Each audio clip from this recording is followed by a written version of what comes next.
We rise, we reign.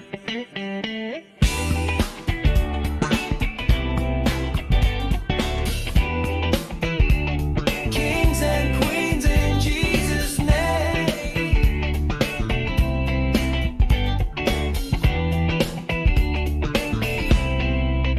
We were made for more than fear, for thrones not thorns, for love not shame. We cast off chains, we break the frame. The old is gone, we stake our claim. A holy vow, a sacred flame. We signed our names and stepped in faith. This is our time, this is our name. The kingdom covenant we proclaim. We rise, we reign.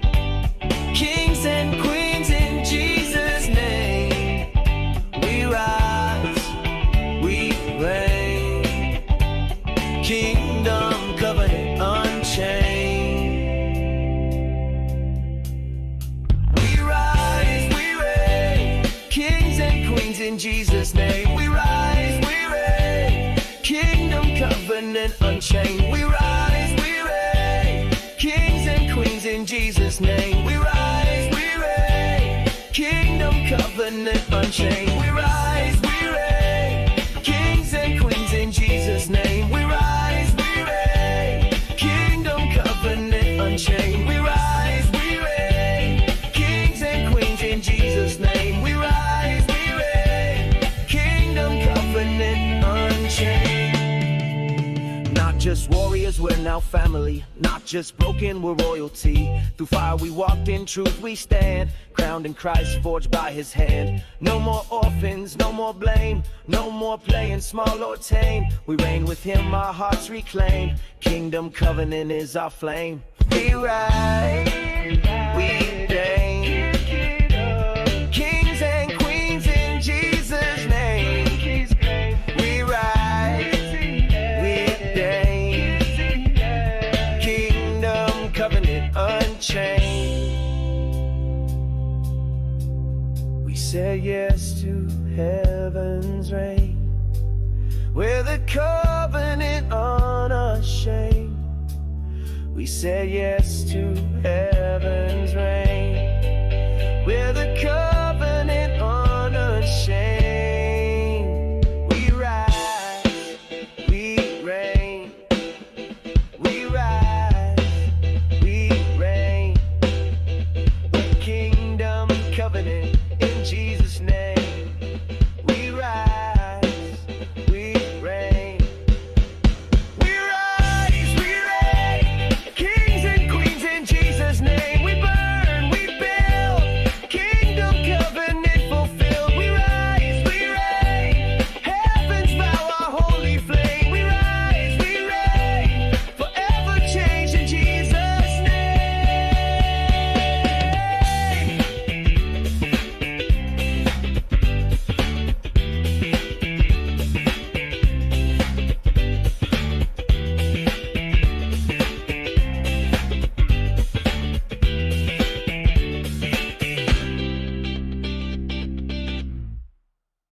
Welcome to the Kingdom Covenant. This is not a course, not a class, not a container. This is a threshold. The place where performance dies and presence becomes default, where strategy bows to identity, where men and women stop trying to impress and start being entrusted. You didn't get here by accident. You weren't lured here by hype. You were summoned by legacy, by leadership, by the echo of a future you couldn't ignore. This is the fire the world forgot, the path the masses avoid, and the covenant that doesn't just teach you to lead, it recommissions you to become. So today we don't start a program, we mark a line between who you've been and who you're about to embody. You're not here to learn how to do more, you're here to remember how to carry less, because when identity is your source, you stop hustling for what already belongs to you. So bring your masks, bring your fig leaves, bring your silent resentment, your old rules, your need to be liked. Bring it all. Because by the time we're done, you won't need any of it. Now that you're here, let us introduce the ones who will walk with you. The ones who aren't here to impress you, but to initiate you. Please welcome John and Mel. All right. Hey, Welcome. everybody. Welcome everyone to week 3 of the Kingdom Covenant. Who we missing? I know we're missing Chad. We missing anybody else? Chad, are they coming? Cole and Bianca, they're not coming? They're all right though? Yeah, they're good. I think they had some other plans that were interfering. They said they couldn't make it. So Thanks for checking in with them. Anybody else missing? Is that anybody know anybody missing? Anybody got accountability buddies that are not here? Okay. Is Michael here? Yeah, he's Oh, here. yeah, Michael's here. Yep. All right, cool. Oh yeah, so welcome. So this session 3, this one is all about presence over pressure, nervous system leadership. We're going to shift leadership from image management to embodied presence, and your nervous system is your leadership presence. So if you want to lead others, the first step is to lead yourself, and specifically your nervous system. So that's what we're going to dive in today. But first, let's take shares. Oh, look, Brandy, there you go. Let's go, Brandy. You feeling it? Yeah. All right, yeah. So let's take some shares from. Oh, you got something? No, I'm excited. From this last 2 weeks. What came up for you? What'd you get from that? What's different about you? How have you transformed? What was it like with your accountability buddies? Just whatever comes up. Go ahead, August. You said this week's going to be about image, shifting away from. I didn't catch the exact words, but From it sounded like image management to embodied presence. yeah. So that's right where I'm ready for that. That's exactly where I've gotten to over the past 2 weeks. I was just kind of blown wide open after our call 2 weeks ago, and I just saw how much, like the first question on the intake form was, when's the first time it didn't feel safe to be you, or something like that, and I couldn't even answer that question. I'm like, I don't know, it's been there forever. And then God just blew me open and showed me right there in my face, it's all about, for me, it's been all about sexuality. Like I from a very young age decided that that was not okay, not safe, and anything that felt good fit inside of that category. And so anything that's good, that felt good, was wrong. And just as we're getting on the call today, I'm recognizing, okay, so anything that felt good was wrong, but what looked good was okay. So I had to look good and feel bad. And I've just been living inside of that construct. And I got free of, like, I took the very first steps in being completely free of that over the past 2 weeks. And it landed inside of me like, wow, I've received all the value I ever could have imagined out of this journey of all the tendrils, all the wishing, all the wanting for a relationship with a man. It's just gone. Like I want to be with God, and that's all I want. And I've never felt this level of freedom inside of that before in my life. Come on. So it was just super amazing, and I just wanted to share that this morning, and I feel pretty complete. Nice. I'm not complete because Okay. we were playing a game on Sunday night. And you screamed and ran out of the room and didn't even finish the game. What the Helvin was that? Thank you. Thanks for bringing that up. Yeah, You could dish it, actually, but you can't take it. yeah. Michael brought that to me. He said that that was the reflection, and that was the truth. Yeah, I apparently I can dish it and I can't take it, and I got to see that, and I'm like, wow, it's big to be able to even see it. Um, One thing that I did see yesterday was looking at everyone as my brothers and my sisters versus like trying to continue projecting dad. And I saw that that even was still alive with you, like projecting that, gotta gotta one up my dad. I've seen that with my own dad who's here on the call. Um, and it's like, what would it be like if I wasn't in competition with the men anymore? And that's in our um, covenant, or that, yeah, that's in the declarations that we made. I won't compete with you. I'm here to complete you. So actually, John, I apologize because I was competing with you and I ran out of the room in Is that what that competition. was? Okay. Yeah, and just feeling like and I also felt just completely defeated. Like there was no, in my world, I'm like, there's no way to win here because I'm not trusted, and this team is gonna have to trust me for us to win, and it wasn't gonna happen. And I didn't want to watch my team lose, so I left the battlefield. Oh, snap. That's I not the know. Warriors' promise. No, it's not.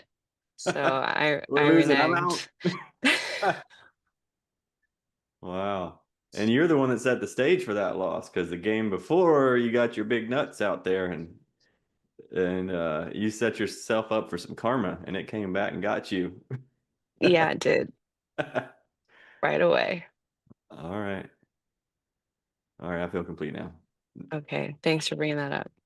Yeah, you're welcome. Brandy, hey.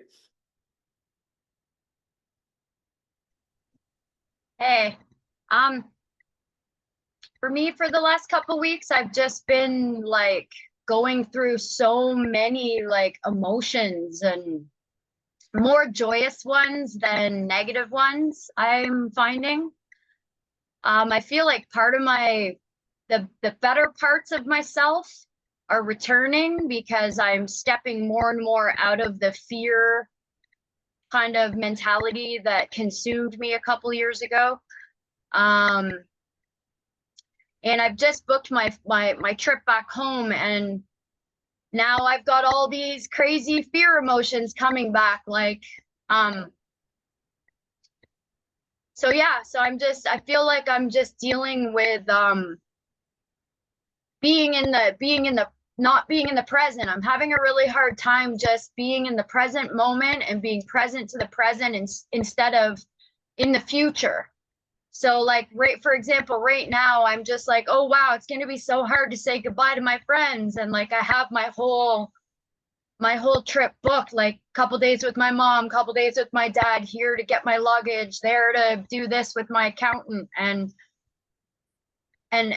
right away, like as soon as I got it all finalized, like my heart sunk and like I just started crying up here, like, and I don't know why.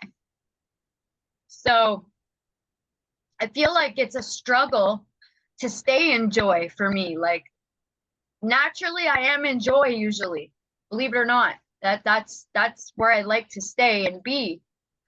A lot of it was masked before I realized like how much of it was actually a mask.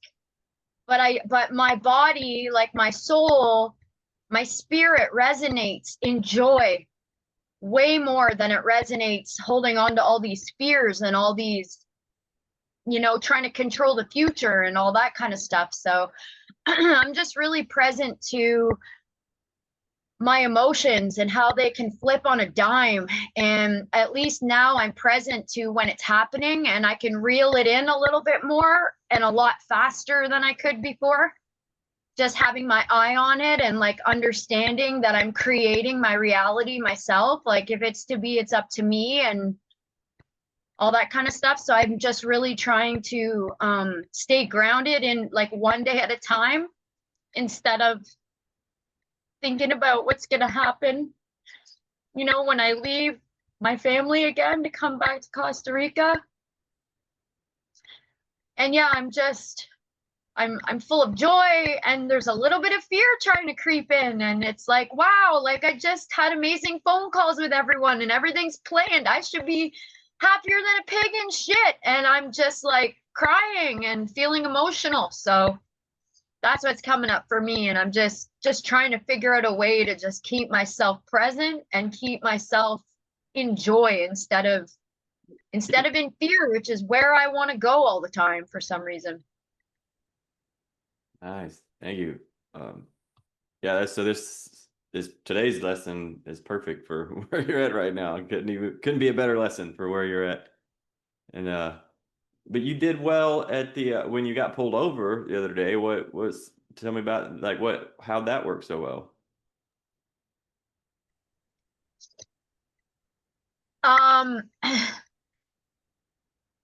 think it was because Debbie and I stayed in joy all day, and we got through you know, our directional challenges together, and we got through, like, you know, shopping can be a little strenuous, believe it or not, especially when you're not sure about the one-way streets, and like you're trying not to run people over, and you're trying to be in the right lane in the last minute. And we just kept coming back to joy. Like we really were working hard in congruency together to just make the day as enjoyable as possible. And then I believe that I was rewarded for staying present and being able to stay grounded and come from love instead of judgment throughout the day. And I just believe that I was rewarded, but I also believe that it was a bit of a warning too. Like it was God saying, hey, next time you might not be this lucky. So I believe that there was something in it for me to pay attention to. And I also believe that I was being rewarded. So I don't know. That's all I got on that one. Yeah, well, there's the phrase that came from Harry Potter where he says, I knew I could do it because I already did it. And he was actually talking about a very specific thing that he'd already done, and he went in the past and did it again. But yeah, I always talk about there's the event that happens and then the story that you tell yourself.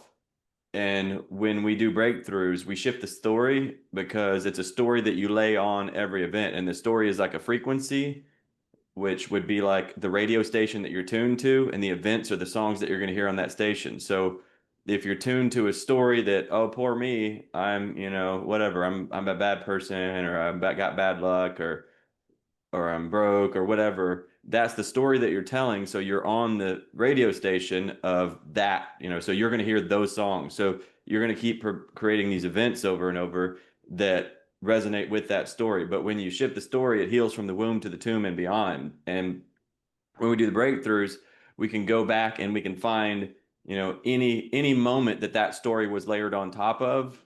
You can't change the event, but you can change the story. And once you change the story, you change the future events. And I heard you say a phrase a moment ago that I've never heard that before. And I was like, it's like, I always have those little nuggets, those little phrases that I say that pack a lot into it. And you said one that I've never heard or said, but it's so simple. You said, if it's to be, it's up to me.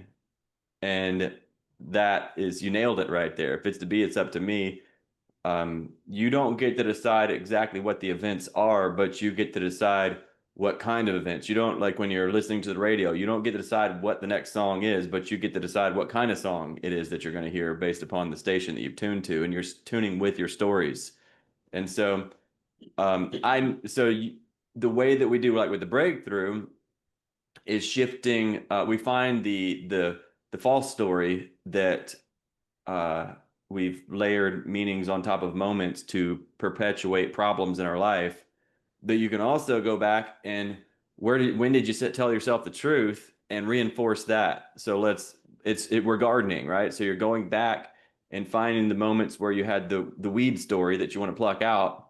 But you can also go back to the moments where you had the actual the seed that produced the fruit that you want, And so the fact that you and Debbie were able to go driving around together and have a joyful day is a miracle. That's impossible. That's a miracle. That means for show God is on the throne, and so the fact that you were able to do that and then even get pulled over and you still stayed peace, present, and joy, boom, like you're just keep growing that. Like it's done. You did it. Like you're literally born again. That's impossible. And it's done. So keep growing that. You got something? Yeah. I am just sharing and reminding because I had to do all this myself too. And so when I started to unmerge from this ego that was running everything, and I was just merged with her and I couldn't tell what was me and what was her. And so, I'd fall off the path and go into chaos or go into my specific holy hell. And then when I came back, I'm like, I have to come back into the mess that she made and like clean up the mess and all the things. So I started to dial her in. I started to get real like, okay, I'm not going to hate her and try to put her in the trunk anymore and try to pretend like she's not there. We're just going to work together. And so I'm just going to understand, what is she doing? And like, how does she set me up for failure? And what, how is this ticking and stuff? And so I was saying, intentional mind discipline and getting a negative hit. Okay. So just, having a more intentional mind now, just stepping more into like, okay, this is more of a disciplined place because my mind goes crazy. And so I'm the one that's going to, work more to having that mind submit to, God's will. Okay. And then just reminding about the negative hits. So I could start to see where, for example, okay, I'm going back to Canada and and see my friends and all these things. And you already know what you've got waiting for yourself there if you choose that. You see what I'm saying? And so you can use that to get a negative hit, and so just getting clear on what I can use to get a negative hit and putting a little space in between there and being more, what I actually had to do was, and you guys have heard me talk about this a lot, is take the thing. So I started to notice what would trigger me and just take me into, so I had to put a little space there, and I actually would take the things that were triggering me and I put them in a box and I called it my hell box. And so don't have to do this with physical things. You can literally dial that up, put it in the box. That's my hell box. And it's a step. Yes, it's not the end of the road, but before I were to go into that box, the box is like this barrier. Okay, so I'm going to be intentional. I'm going to bring, I know what I could use this for, but I'm doing a new thing now. I'm going to use this to not get negative hits. I'm actually going to use this to So just passing on. Yeah. So I was planning on just taking more shares from last week, but since we're in this so strong, like this is literally what the message today is about, and we're already in it. So let's keep rocking and rolling with it. So, again, it's called presence over pressure. You can know who you are in God. You can burn the mask, but if your nervous system is still stuck in fight, flight, or freeze, you're going to lead like a slave, not a son or daughter. So today is about moving out of survival and into sacred stillness, because you can't carry kingdom authority from a dysregulated state. And if you've ever noticed how, like, I'm able to say the things that people aren't allowed to say, I can confront dysfunction that you're not allowed to talk about. I can say the things that you're not allowed to talk about, and people will laugh about it. They'll be like peaceful about it. They're like, sometimes people are going to get angry and get triggered and, want to murder me and things like that. But, like, I have a supernatural ability to say the thing that you're not allowed to say. And one of the main reasons is because I can confront deep dysfunction because I'm coming from a deeply regulated nervous system. Like I'm not reacting to reality. I'm responding ably. I'm responsible for reality. I'm ably responding to reality because I got nothing to hide, nothing to prove, nothing to lose, nothing to gain. So I'm not holding up an image. Like the people, if you've got a dysregulated nervous system, it's still around. There's still some sort of image. There's still some sort of control mechanisms that are in place. But once you've surrendered, you've let go of control, then you now have the peace that transcends all understanding. So when you've submitted, surrendered, yielded to God, to Jesus, when you've gone to the cross, then there's nothing, you're not trying to protect anything anymore, because the only thing you could protect is already dead. You've already laid it down. You said, if you want to follow me, you got to hate your family and hate your life. Lay your life down, and then you can have it. And so I have a very regulated nervous system. I have literally peace that transcends all understanding. It doesn't make any sense. It's not logical because it's not conditioned upon conditions. was coming from the inside out. And so there's that book, Man's Search for Meaning by Viktor Frankl, where he was the psychologist that was stuck in a Nazi concentration camp. And he found peace in the midst of a Nazi concentration camp. He found God's glory, divinity in the midst of a concentration camp, watching all of his friends and get murdered, slaughtered around him. And all he got was a fish head and a bowl of muddy water. And in that moment, he saw God, and he found the peace that transcends his own understanding. And he's got that one little phrase. He said, in the moment between stimulus and response, there's a space. In that space, that's where your power is. And I talk about how, in time, there's lag time. In time, it takes time. There's a gestation period. So you don't eat a Big Mac and instantly die of heart attack. But also, you don't think a thought and instantly manifest it. It's not instant manifestation for all of our thoughts. Although we are created in the likeness and image of God, we are creating with our thoughts. We are either creating in alignment with God or we're miscreating out of alignment with God. How you'll know the difference is what you're feeling on the inside, because the fruit of the Spirit is peace, love, and joy. So if you're feeling anything other than peace, love, and joy, you're miscreating. And so Jesus says, do not worry about anything. Count it all joy, all trials, all tribulations, count it all joy, because you're creating or miscreating. And if your energy is, heaven is a frequency, and it's a vibration. So if your vibration is at anything lower, like it's love or above, anything below that, you're miscreating, you're misfiring, you're taking the full power of God and you're using it to worry, which is praying for exactly what you don't want, using the full power of God and making something that you don't want to happen in the first place. And so taking that, and again, I called it faith training. I programmed in a reaction that brought me into response. Like, because I took responsibility for my reaction. So I was responding to reaction by taking responsibility for reaction and programming in a new reaction. I programmed in a new reaction so the reaction would give me space to respond. And how I did that, because again, we're creatures of habit. We have 60,000 thoughts a day, 95% of them the same ones we had yesterday. So how I did that is, as soon as something would show up that I did not like, I trained myself to immediately react. And the reaction was, everything happens for a reason. All things work for good. Every adversity carries with a seed of an equal or great opportunity. I programmed that reaction, and it was still a reaction. I was not able to stay present in the midst of problems, like big, deep problems, but I'd already prepared for that. I had set up, baffles downstream. Like, I know there's a waterfall coming. I had something set up for when I'm coming up to that waterfall, it pushes me off to the side so I don't go off the waterfall. And that setup was that reaction. I programmed in a reaction when I couldn't be present, and it was everything happens for a reason. I programmed that in. And so once that was programmed in, it got me, that still wasn't the completion, the finish line.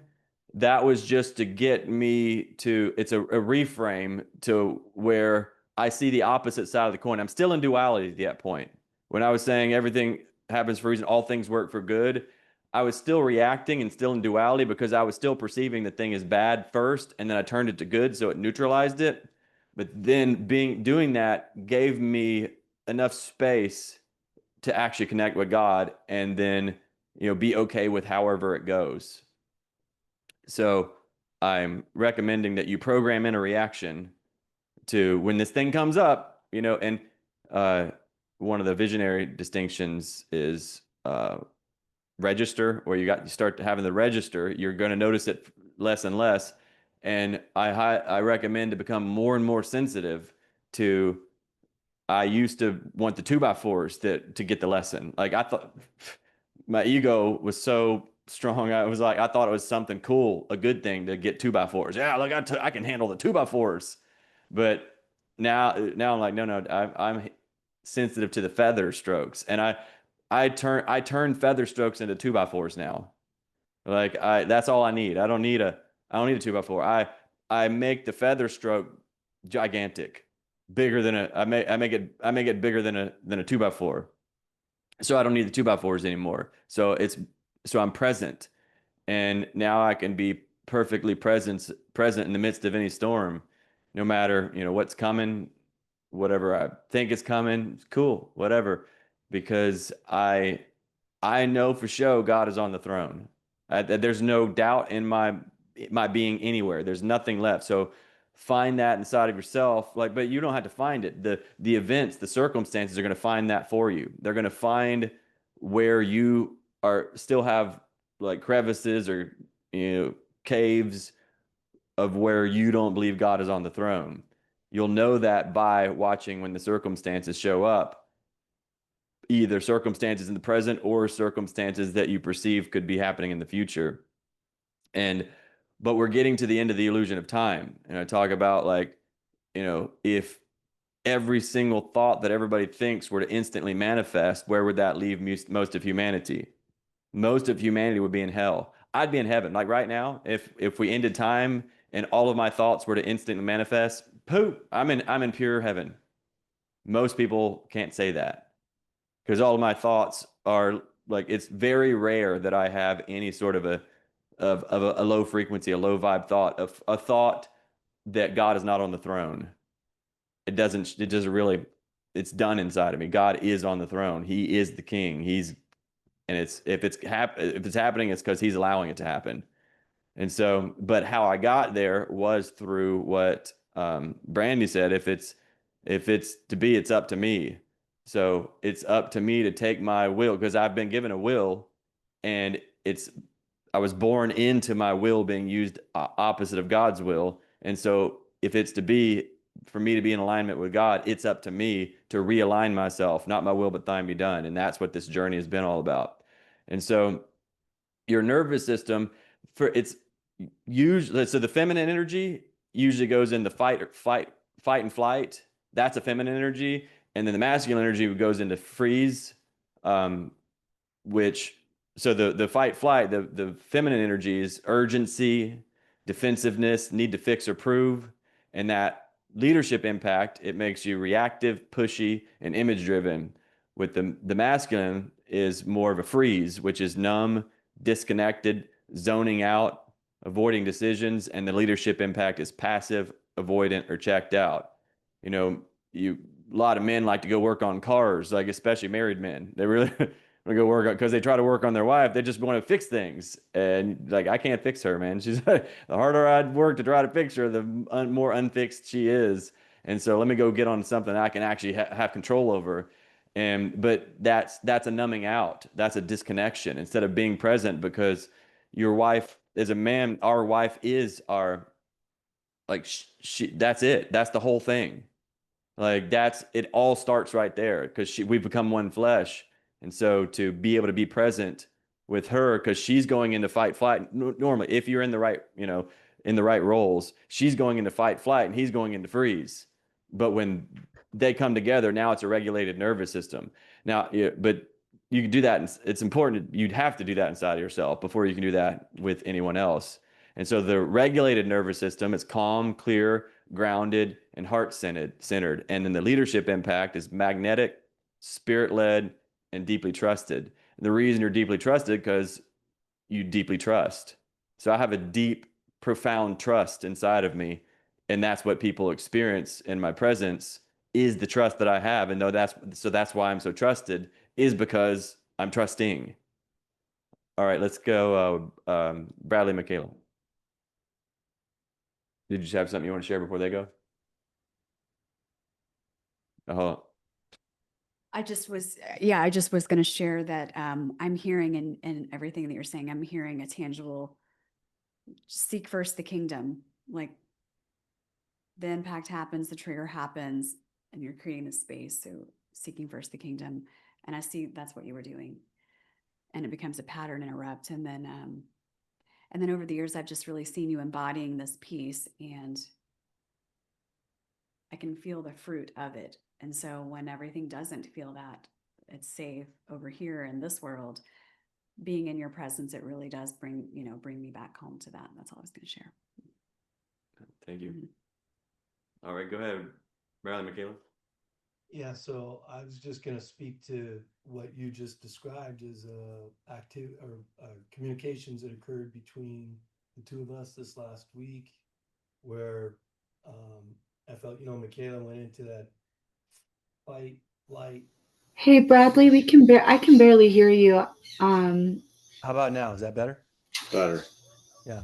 So what I'm sharing is that Michaela and I I'll express it from my experience. So she had some emotions come up inside of her, and so she was in that fight or flight mode, and then I went into that freeze mode that you just spoke about, where like I'm like, okay, I don't know how to respond to this, because or another way I used to say this, I had this terminology that I could hang on to the rope, but at a certain point in time I get to the end of my rope and I'm about to pop. And so that's why I go into the freeze mode, so that I don't pop, so I don't like come out of my center and let my ego take over. But when I do that, it has an impact that I see in her of like, it makes her go into fight mode even more. Yeah, but you actually were already in freeze, just not knowing it. Like when you're holding on the rope or whatever, like that's already freeze. That's already disconnected. That's already avoidant. So you're doing it. You're actually already doing the thing. You're doing the same thing she's doing, except for you're both in reaction, but she's in the fight, flight frenzy, and you're in the freeze, and you're like kind of like deer in headlight, like what do I do with this? And if you catch yourself going, what do I do with this? Like that's a register. Like you're not supposed to do anything with this. You're supposed to be with this. This is us. We're here together in this feeling, this motion, regulating our nervous system. We are now a nervous system. And so, and we're all the body of Christ. And so like one member gets a regulated nervous system and then connects with another member. And then those two members are now a nervous system, because we're members of a body, but we all are a nervous system together. And it's like it's kind of like a torch getting lit. Like, her nervous system is getting more regulated now. I went first, and now she's going, and we're one body now. Now it's our nervous system. Her and we have a nervous system.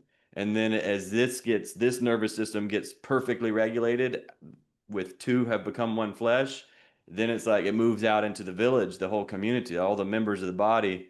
And other nervous systems individually can be regulating themselves outside of being in the independent, moving into the interdependent. Each nervous system has a responsibility on its own to regulate, and it's helpful the other nervous systems all connecting start to regulate as well. So but yeah, so that was the thing.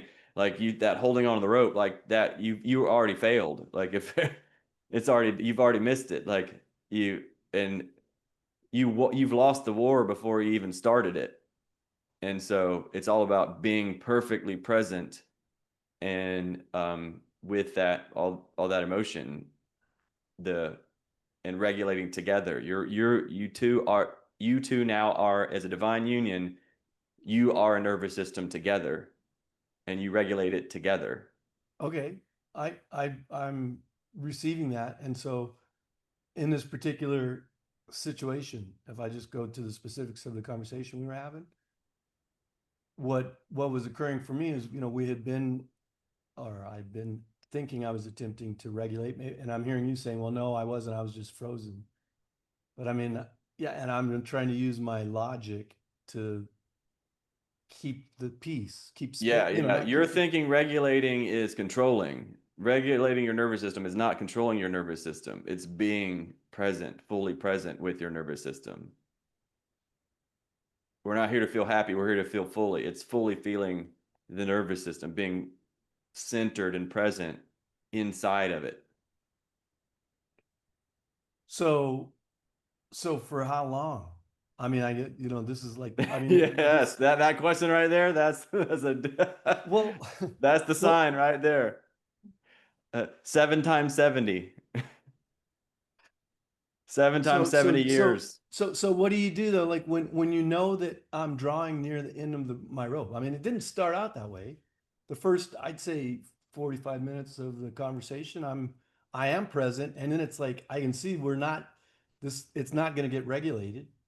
And so I'm thinking, how can I go, it's 11 o'clock at night. I'm ready to go to sleep. Like, I don't know. It just seems to me like there's a point in time when I'm to draw the line and say, you got to reset your own system. It's not happening right now. I don't know what to do. So I'm going to go take care of myself, because if I don't, I'm going to get to the end of my rope and then I'm going to pop too.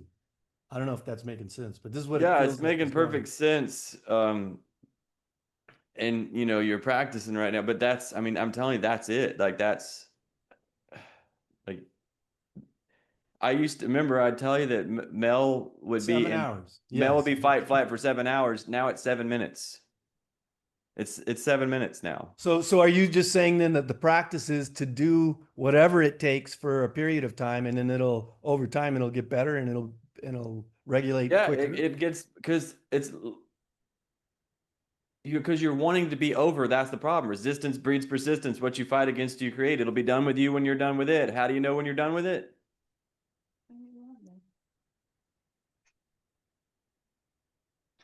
When I love it. Yeah. There you go. Come on. Those aren't just words. That's not just bumper stickers. No, I That's- well, so I you need wanting it to be over is the problem.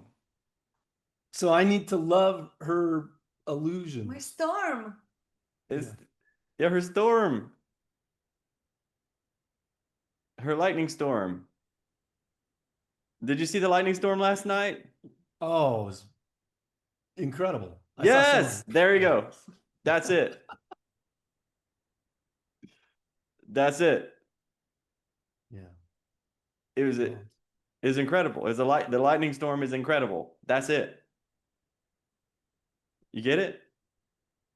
I get the words. I get the words. I get the whole picture of it. And I can say it, but I know I go back to that moment and I'm thinking to myself, at some point in time, you go seek shelter from the lightning storm. It's beautiful. It's amazing. It's powerful. But at some point in time, you're like, okay, I think I should move out of this. That's just what's there for me. Like, you just wait till she falls asleep. Just keep going. Like, no, it's you when you lean into it. Like you go. What's their experience? Well, you used to when- draw lines. We're doing a new thing now. Yeah. Now, At some point, he'd draw a line and we were done. It was just done. We were done. you're And saying maybe- John. maybe that- Oh, and maybe- you're saying that's the way he used to be. But Now that he's was- doing a new thing. But now it's, we're But- 7 minutes and we're just, But we wrap it up and we go to bed. but it actually didn't work. Like the drawing the line is cool. Like I needed to grow that inside of me to be able to draw a line. That was cool, but it didn't actually work because it was still there. Like the thing didn't go away. I was like, I got stronger at drawing the line, saying we're not doing that. The line would literally look, I don't know where we're going with this conversation, but the line would literally look, and towards the end, before we're like, we did a new thing. At the very end of that old thing, we could not talk to each other without a translator. And when the big storm would arise, he'd be like, okay, go to Tammy and Chris. That's kind of what I said. to I'm here. Michaela. I'm a surgeon. I'm here for surgery. If you want to talk to me, surgery. If you have anything else, go to Tammy and Chris. That's where it literally got to that.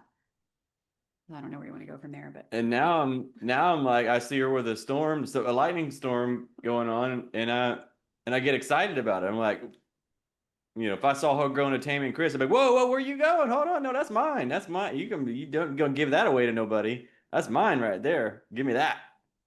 I think something's awakening us too, where both of us are feeling a bigger sense of responsibility to now do this new thing and go to this next level. And like we saw what worked and what didn't work. And we've been blazing this trail and taking with us what did work and letting go of what didn't work. And so this new thing is coming through now. And we're just sharing that the fruits of the new thing are really working for us.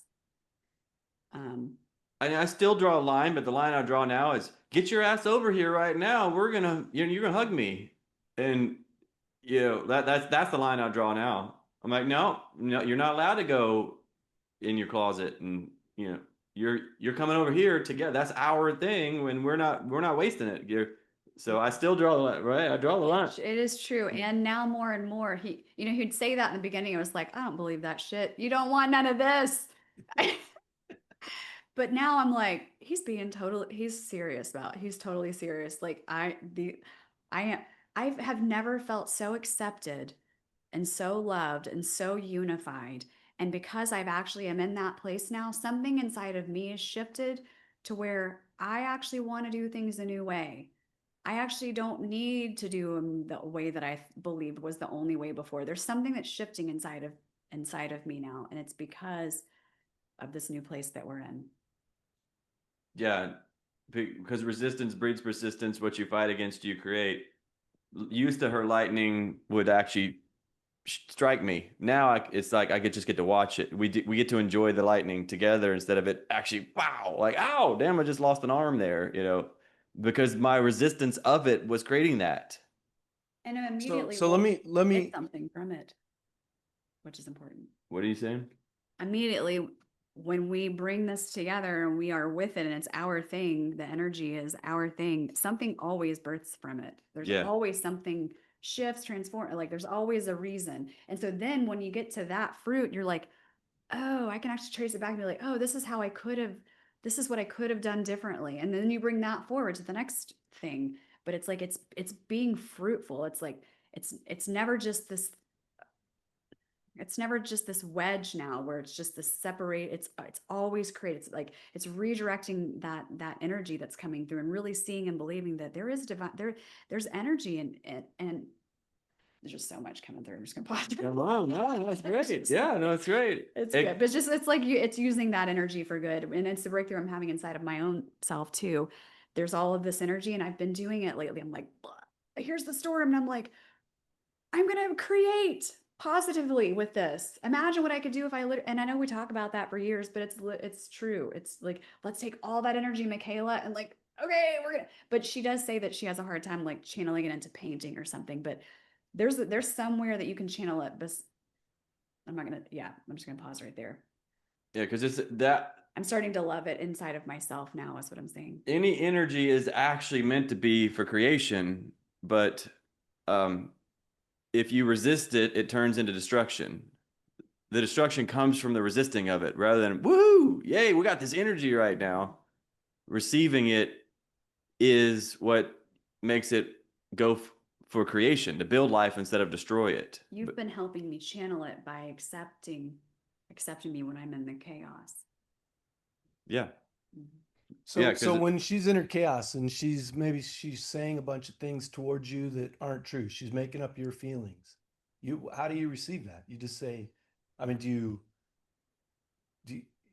Yeah, it's because, again, I talked about, we had this conversation about with the napkin holder, and you're like, no, look at the napkin at the top, and that's not what she's talking about. So if she was talking about the napkin, it wouldn't be true, but that's not what she's talking about. But her job is not form, her job is the formless.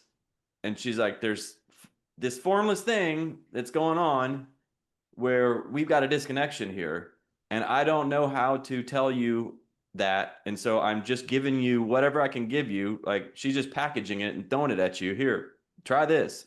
And she's packaging it and giving you a gift, but you're not opening the package. You're just rejecting it. You're like, I don't want that, but it's a gift. If you would just open it up and find out what she's pointing at, find out where she's coming from, and because it's the stuff inside of you. And again, it's stronger when you're in a relationship, which people are like, if you're single right now, like, well, I can't do it with the divine, I need a divine you. No, it's fine. Just do it with the world. Like, just do it with people, but circumstances, it's the exact same thing, except for it's much more poignant or whatever in a relationship. People like, all of a sudden you're smashed up to this thing that knows where all your buttons are and knows exactly the thing that you don't want to hear, that and it's going to come at you, and like then you're like, oh no, I don't want to be in a relationship anymore.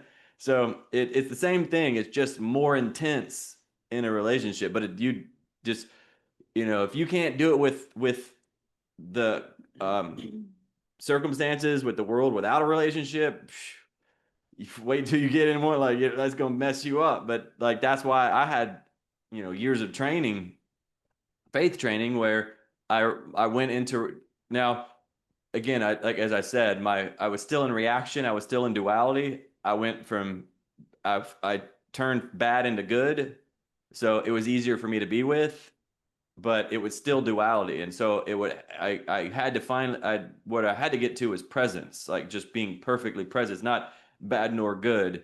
It just is. And then when I got to the isness, that's when God is revealed. But if I'm still layering it as good, which that's what your thing is, Bradley, you've trained yourself really well to look at the good. But when you're looking at good, you're still not present. You're still missing the isness where God reveals himself. And so your addiction to good is building the bad inside of her. So I got something. okay, let's go. Okay, right on top of this. I love when I can tell that it's anyway. So I see that the wheat and the chaff. So what really helped was when it stopped feeling like, when I had the big thing that I'm holding and I come to John, I felt in the past that I was only being received as all chaff. There wasn't wheat Yes. and chaff. It was just like, that's all chaff. That's just all chaff. And you need to take some responsibility. And so then I was like, okay, well, I need to go take on my responsibility so that if there's a message in here, he can receive it. So it was, that was a hard way. And so now he's receiving me as wheat and chaff. Okay. And then I'm coming knowing that he's receiving me as wheat and chaff. It's so much easier. He's, we're coming in the same place. And so then he's assisting me in separating my wheat and my chaff. And if I haven't already done that inside of myself. So that's, I don't know if I relate to even wheat, and no, just leave it there. That's fine. I don't know if I relate to, I might, let's feel it together. Let's go there together. So we're gonna co-create here. So, or we're not even we're revealing what's true already. And like she said, like we said, that every time this energy comes up, when we choose it, when we come into it, it always leads to creation, always leads to life. And so I don't know that I still relate to you. Before it was like, that's all chaff. If it was reactive energy, I'm like, ooh, that's chaff, stay away. But me doing the me reacting to her reactive energy, like that's me being in the freeze. So that's me doing the opposite version of the same thing. And so I did there was a step where we both did it, where she would say, hey, this is chaff and this is wheat. I'm separating the two. She would do it on her own, and then I would also help her do it. But I don't think I'm trying to remember, recently, help me. I don't believe that I see chaff at all anymore. It's like all wheat. There's something. Well, I'm keeping, you can do what you want with it. I'm keeping it for my own self because I'm seeing that I want to keep doing the separating the wheat and the chaff inside of myself. I think that's important. And I don't want to follow my emotions. I don't want to follow my soul. I don't want to follow any of this stuff. And so it's chaff. And so, anytime I'm following my emotions and they're taking over and they're driving something, it's important to me that that's chaff. And I let you know, don't follow this. Don't listen to this.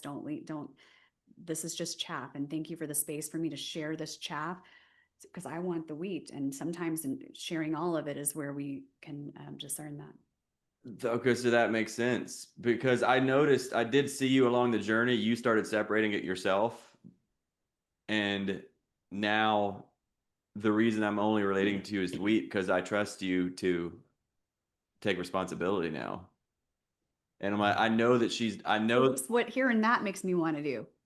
Take responsibility. Yeah, I know she's not going to shove chaff inside of me, because I am her. Like, she sees me, as part of her, like, love God first and then love your neighbor as yourself. And she, so she really cares about me, and she will not inject me with poison. I know that about her. And so she takes responsibility for it now. And we were watching a movie last night, Raya and the Last Dragon, and spoiler alert, but again, I don't really, when I tell you the movies, it doesn't actually spoil the movies for you. It makes them even better. When you go watch it, when you actually get, like, you're already ready with the thing, like the message, it makes it even better. So there's the dragon, there's this dragon heart that got fragmented or whatever, and there's the all these different tribes. Yeah, there's the heart, the talon, the fangs, and they're just these different tribes, and they're all at war. And but the heart, which is this one girl, she's a member of that tribe, and her dad is the leader of that tribe, and he just wants to bring everybody together. And so he's bringing all the tribes together, like, hey, let's get back into unity. But they're all in jealousy, and he's like, let's have a dinner together. But the little girl, she opens her heart and trust, because she trusts her dad. Dad said, let's just trust. We can believe it. And so she trusts her dad. And then the Talon tribe there's a little girl, and this little girl connects with the other little girl in the other tribe, and they become friends, or she thought. And the little girl in the other tribe gave this necklace. And it's like, wow, you gave me a gift. Wow, I want to show you. And she went and showed the other girl the spirit, which they were all jealous of, and the other tribes were wanting. And then the other little girl turned on her and took the spirit, and she's like, what the heck? I can't believe you did that. And so then they grow up, and then later on the two girls are older, and now the heart girl, she found a dragon, and now she's trying to fix everything. And then but the older girl is still trying to get her, trying to attack her, trying to take control, because that's what she learned it from her mom. Her mom is just trying to control everything. Her mom has her own queendom. She's the queen of Talon. And so, and she just wants control to protect herself. And so that's where the little girl learned it from her mom. But then at the end of the movie, both the girls love dragons. And so even though they're enemies, the one is the good girl, the other is the bad one, and they both love dragons. And then but the dragon talks the heart girl into, because the heart girl's like, no, we got to go to war with these people because we can't trust them. I already trusted this girl before, and she stabbed me in the back, so I can't and the dragon's like, no, you have to trust her. And then the dragon says, trust me. If you'll just trust me, I got this. And the little girl says, okay, I trust you. And so then they negotiated with the other girl, the Talon girl, to get the other piece, the stone, to fit, because they had to put them all together, and it was fragmented. So they needed to get this piece so they could actually unite everyone and save the world. And so they went with the dragon's plan.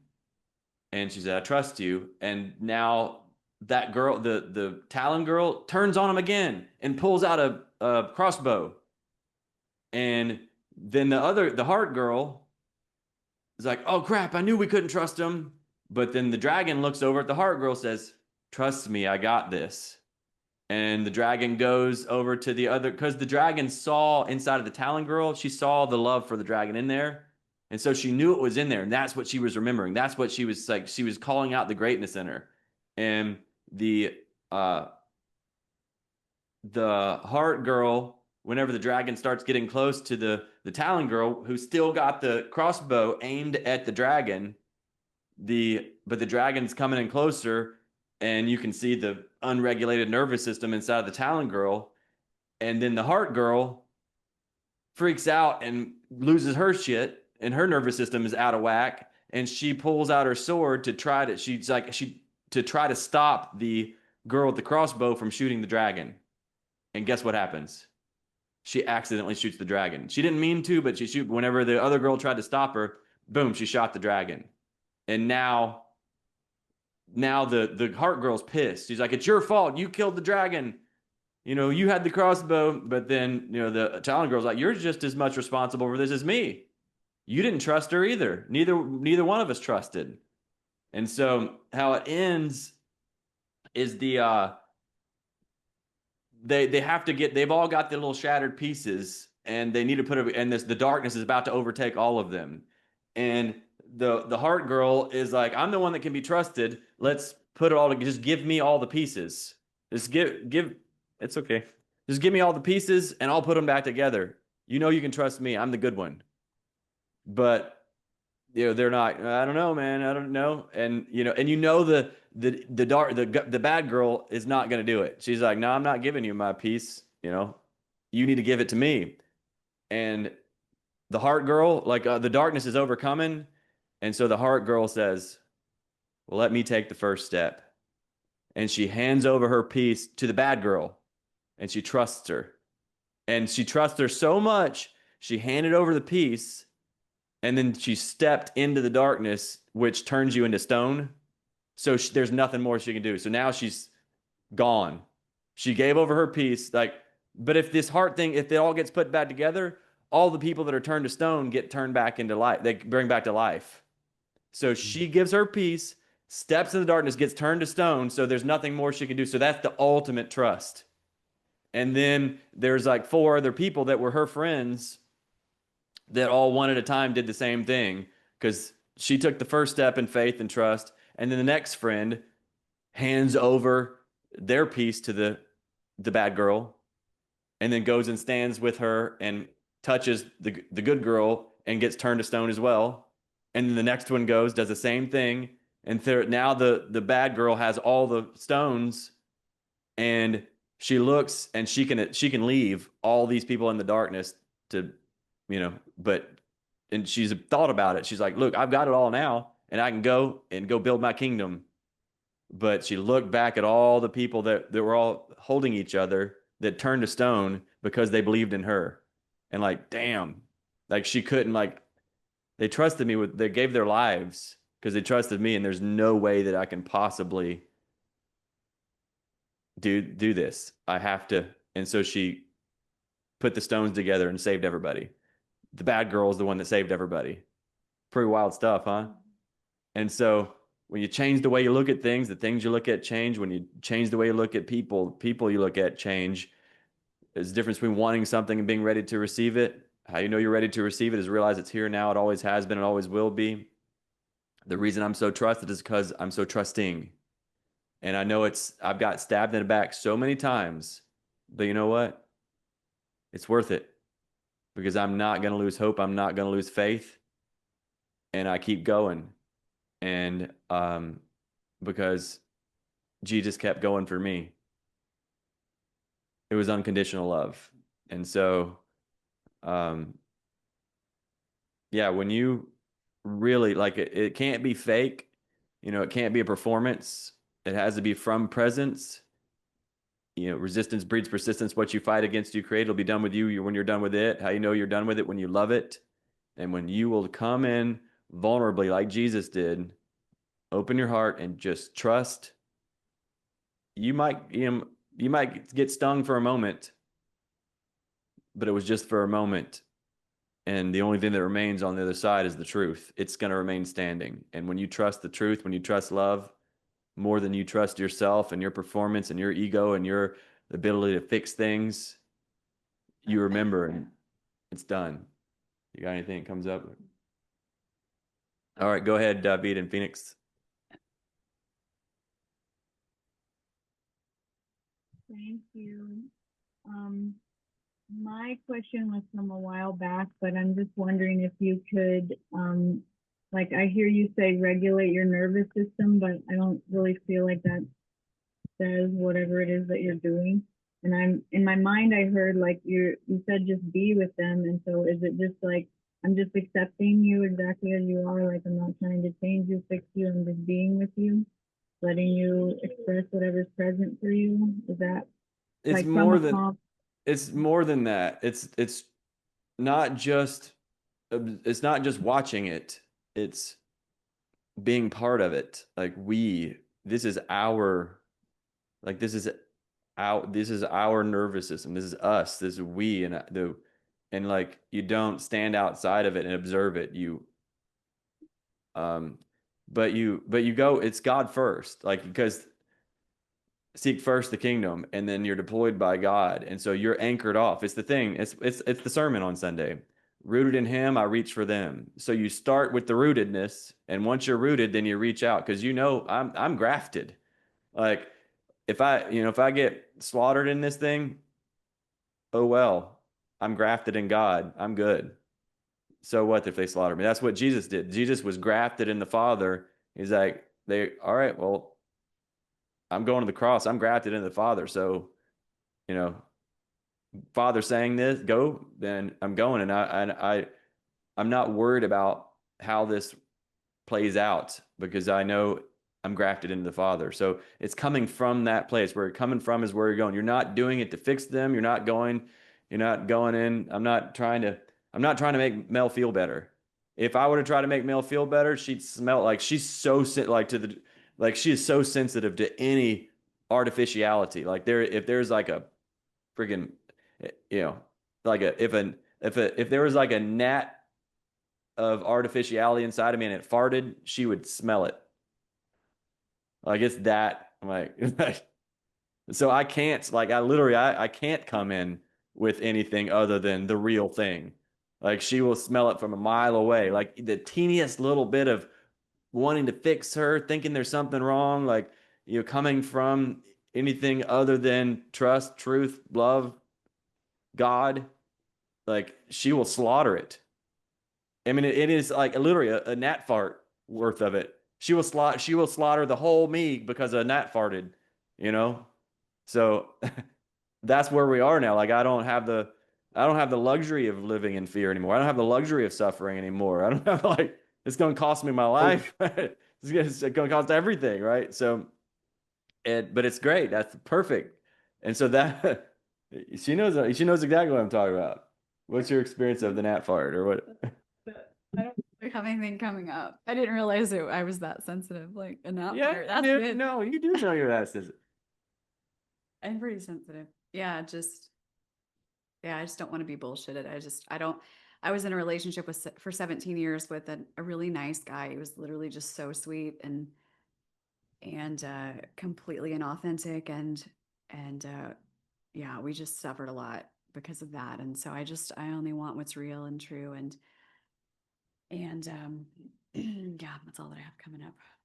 Yeah, I mean, she'll, like, when the energy starts, like if I even think about saying something that that has any sort of desire whatsoever to help her feel better, if I even have a thought that I might want to make her feel better, she will, like, before the thought's like I don't even know what the thought is yet, but I'm thinking a thought of how I could possibly help her, and she just, stop it.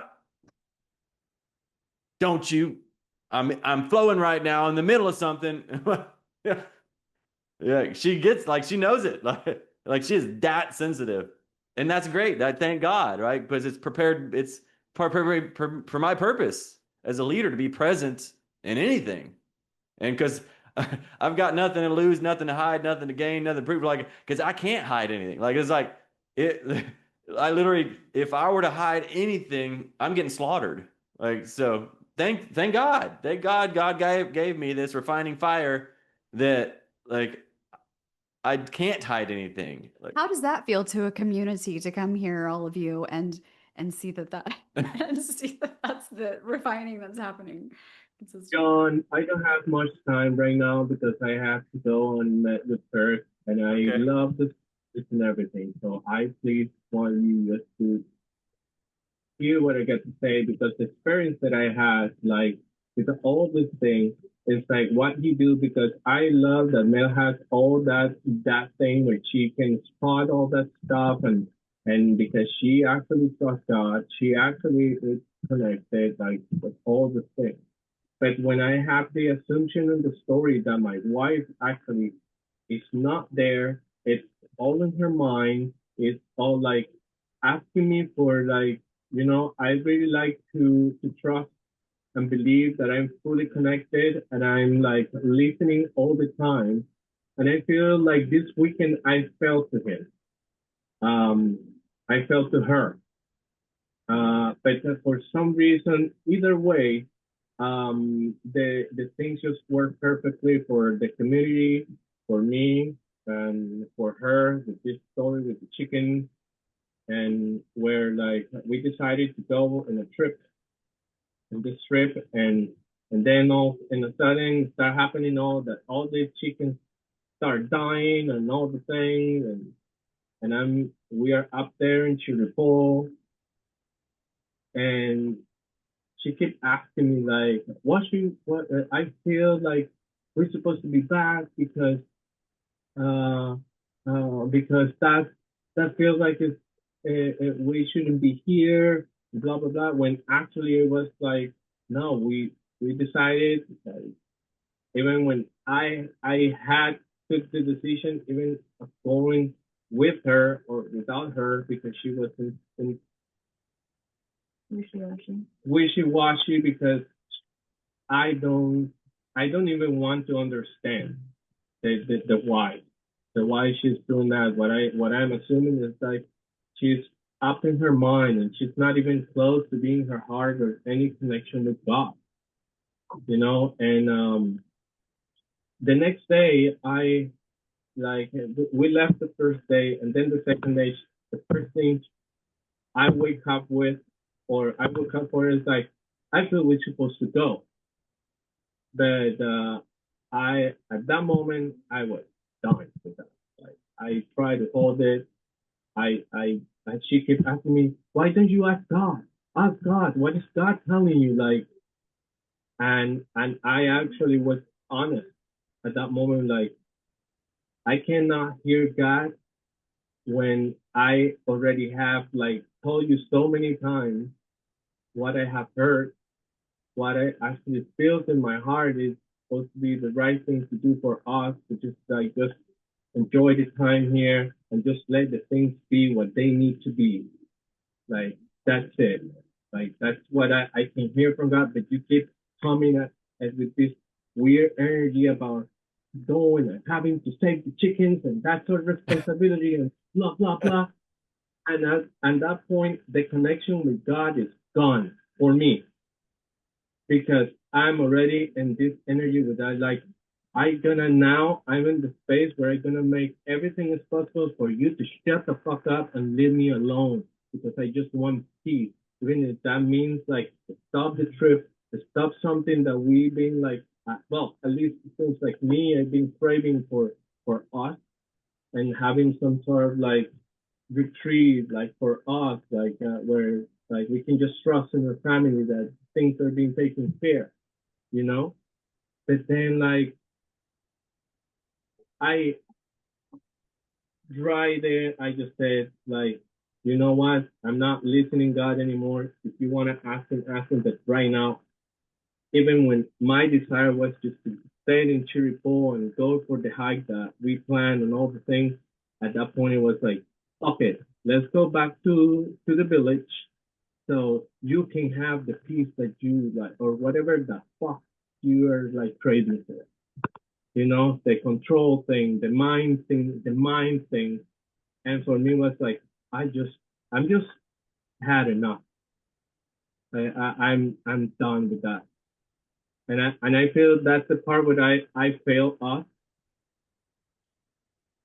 I can tell like the day before we had like, you know, there is moments that actually my connection with God is the one that keeps me grounded and allow me to tell her or be fully honest and saying things that I shouldn't be saying to her. Like the frustrations that I'm feeling, what I'm thinking about her and her mind fuckedness, you know.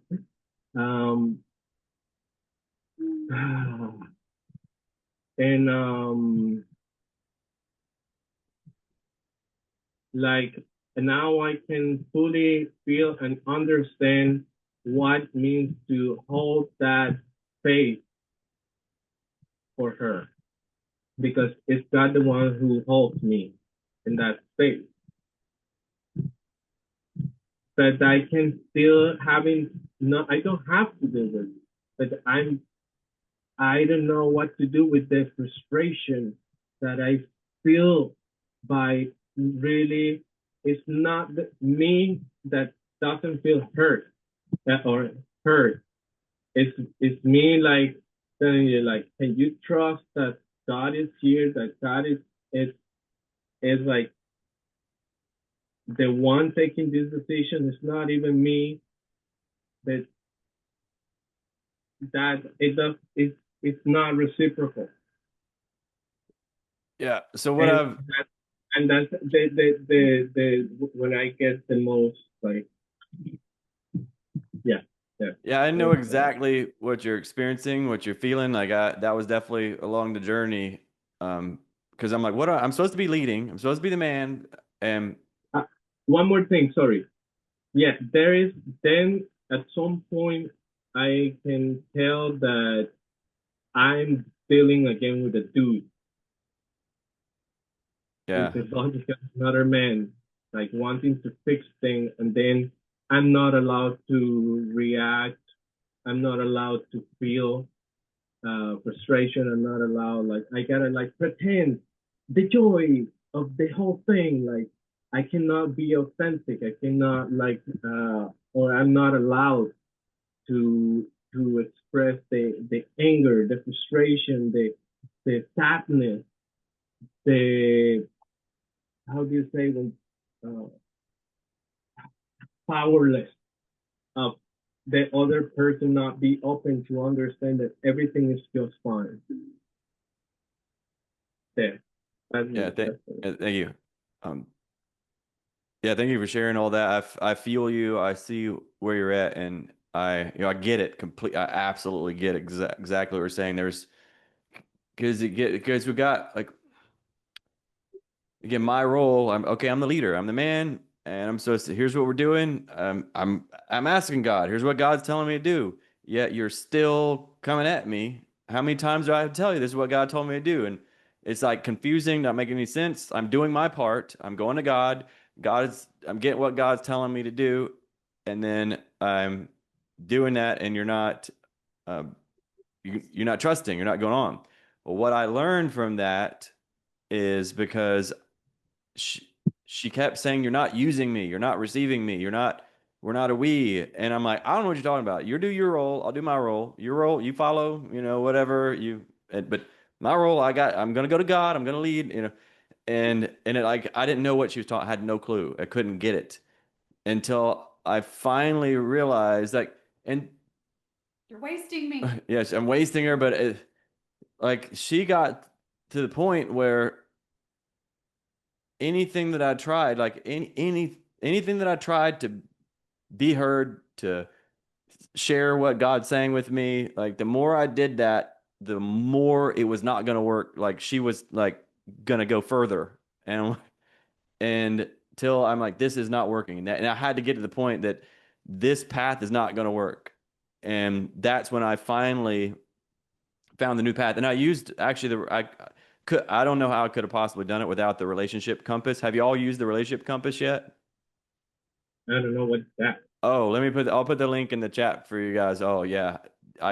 We couldn't, I don't know how else we could have done it had we not had that thing, because it helped me receive what she was saying. Because the answer was, what was actually missing is I had not received what was going on inside of her, and we were not going to be able to move forward until I'd received everything that was being held inside of her, that she couldn't put it into words, and because any word that she tried to put into it would negate my perspective. Like all of her words, that she was like, no, that's opposite of my perspective. You're saying the wrong. That's not true. But because she was coming from the opposite perspective. Now I'm the light. She was the darkness. I'm the order. She's the chaos. And so it was negating my whole perspective, like the Democrats and the Republicans kind of thing. Like, it's like, this is what I'm standing for. She's like, but this is what I'm standing for. And I had to finally receive. It'd be like at if I'm yay Donald Trump and she's like yay Kamala, I had to finally say yay Kamala. And once I finally said yay Kamala and understood why she was saying yay Kamala, or I had to say fuck Trump and understand why she was saying fuck Trump, until I could say yay Kamala and fuck Trump, we were not going to be able to move forward. Once I got yay Kamala and fuck Trump, we're like, oh, we got it. And then we went forward. About Trump. And then we got the sense that I'm like, you know, I don't even give a shit about Trump anymore. I don't give a shit about Kamala anymore. I'm not saying yay Trump and fuck Kamala anymore. Like neither one of us are saying that anymore. We're both like, wow, we created something new. Let's move forward in this new way, this new thing. And so I don't know how else to describe it. You got anything coming up? Do you have anything, Phoenix? Is there? So I am having the experience of what Bradley described at the beginning, and I have this experience of a lot of like the facts aren't right. It's not what that says, this, that, and the other. And so I'm just being with that. And it's like I literally was in a space of I wanted to share what was happening inside of me. I woke up at 3 o'clock in the morning and was having all of these things happen, and I didn't sleep well at all, and just wanted to share. Like, if we're going on a hike, like I want to be honest about where I am. Like, I want to be able to share authentically what's happening inside of me. Like, I was not set on coming back. I was not set on staying to do the hike. I was actually totally okay either way, but I wanted to share where I was. And I received so much bull, manipulation, control, mind, all of those things out of what he shared with me. But what you're speaking to, like, I'm sharing what God said. He refuses literally any time that I ask him to say, check in. You know that thing that you're reading that says, I'll ask God. I will check in and I will tell you what he says. He refuses to do that. He fucking refuses to do that because he lives in the world of, I'm connected to God all the time. Well, you know what you just said 2 sentences ago? When I get triggered, it shuts off my connection to God. And you just said that again right here. And so I said, if nothing comes out of this, it's for that right there, so that you get to whatever it is right there. When you're triggered, you said yourself, it cuts off your connection with God. So how am I supposed to listen to what you said? That's fine. Thank you for redirecting to me. You're absolutely correct. I should also be checking in with God. That is correct. Thank you. I'm going to do that now. And I'm going to see what I get for my answer for what I'm supposed to do. And so, yeah, I'm in the space of learning to trust. God's got all of this. God's got me in a giant family for a reason. I'm not supposed to be doing all of this. John, can you see that there is an expectation already created about the way how things supposed to be done? About like, I like that God is just gonna go and, oh yes, I get the answer. No, he doesn't work like that. He does not work like that. But she have the expectation that because other people probably have that capacity to go in their knees and do the thing and do all these things, that's gonna happen to me. That's how it works for everybody. And that's not how it works. And I'm aware of it. And that's my assumption, that she feels that it gotta be with certain steps, with certain things. And that is not, in my perspective, how it works, or in my experience, how it works, how we communicate or we connect, like with the source, with God. And sometimes I'm aware that he cannot just answer just because there is a bigger intention. Like, it wasn't until I got here and we started having this problem with the water that I could understand, like, okay, so this means, and that's why the frustration, like having to understand that actually it was for me to come back. It was for me to come back because it wouldn't matter if they make the well work or the city water work. It would be a waste of a lot of water and money. So when I got here and that happened, like, okay, now I get it. Now I get why I'm why even when it came from trigger from not being fully connected, like there was a reason for me that I couldn't understand at the beginning until I came back here, even when I didn't want it. So, what was coming up for me right now is, I mean, like Phoenix, you're already you're the authentic relating master. If you just for a little while, just like leave God out of it, and y'all just get to know each other. Just like, let's just authentically relate with each other, and you get to you share what he's sent his perspective, and he shares your perspective, and there's like y'all coming together to know where each other are coming from and why you're coming from that way. Like I was talking about why she's saying fuck Trump, yay Kamala, and then she's learning why I'm saying fuck Kamala, yay Trump, and like just we're literally getting to see each other's sides with no agenda other than let's see what it looks like. And somebody's got to go first. Somebody takes the first step. I'm going to come over there. And I'm just going to look and see what it looks like where you're standing, and let's just look together. And that's it. We're just we get to be together. That's the whole point. We get to go stand over here. It doesn't matter what we're looking at. It matters that we're looking together. And that's the beginning. What comes up for you two as I share that? There was a moment that it feels like that, but at least I felt it. I feel something like that connection, that authenticity that actually was while we were having some sort of argument about like the place where we supposed to be staying, like where we somehow we got into this, like we agreed, and I could feel like that even with all the discomfort and the awkwardness of the moment, it just feels like right, and but that then,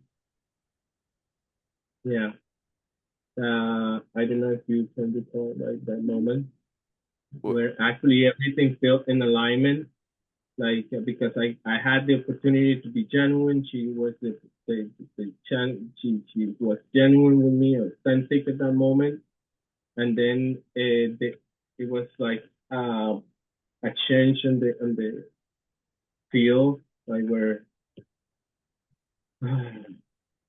even with all the discomfort, I was okay, like Yeah. I want to acknowledge both of you. Both of you are doing amazing right now. You're both sharing your heart. You're being authentic. You're being real. There's not like energy of blame. It's a little bit in there, but you're doing great. Both of you are doing great. Just sharing, and this is your family. We're here together as a family. You got a whole family, and you're opening your hearts to us. And I'm telling you, it's the most difficult journey on the planet is really being in divine union, and you're both doing that. You're doing that work, and you're taking these steps, and have compassion. It's the hardest thing we ever went through. I mean, Mel went through hell.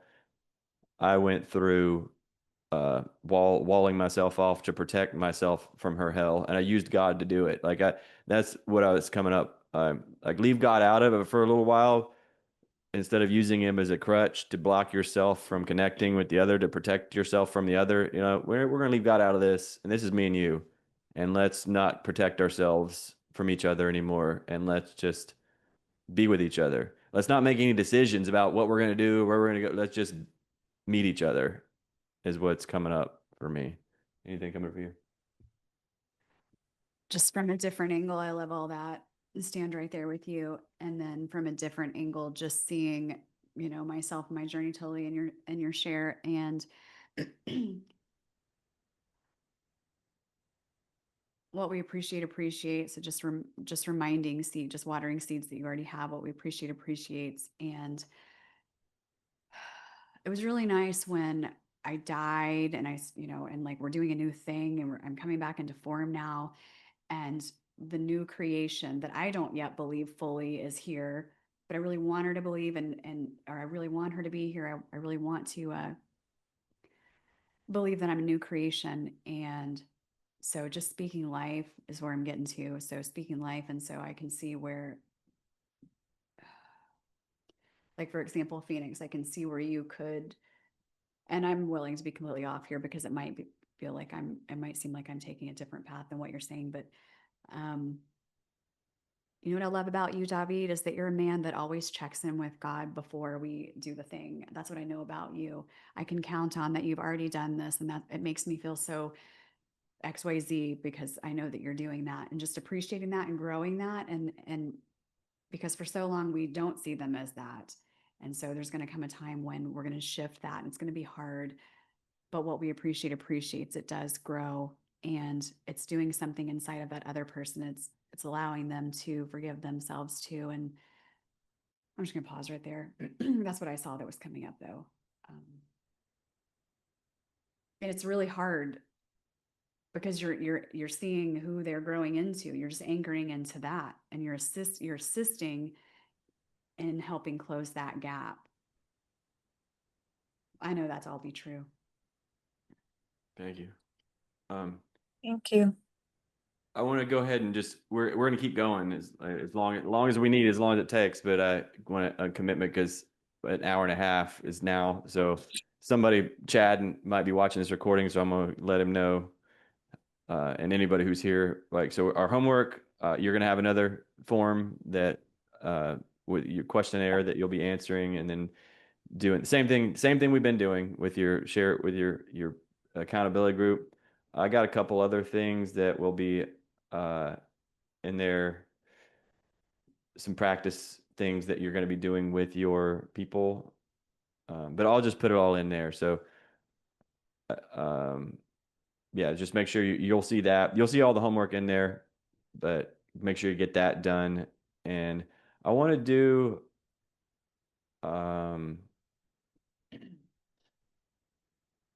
I got this thing that I'm feeling called to do, like a prayer and like a grounding and a practicing or something. I don't know exactly what it is or how it's going to go, but I'd like to go ahead and do it now. Just it's still, we're over time already, but I want to get it now, and then we'll keep going and take. I saw Sarah's got her hand up, and then Bradley, Michaela as well.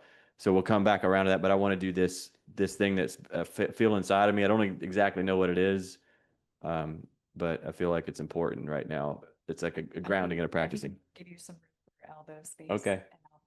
I'll be in the That'd be background. I can hear you still.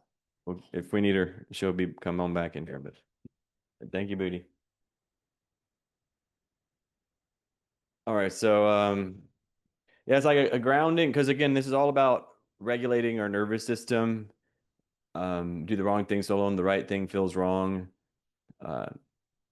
So, and then you do the right thing so long the wrong thing feels wrong. So we're becoming more sensitive, being more present. The more present you are, the more sensitive you are to everything and nothing.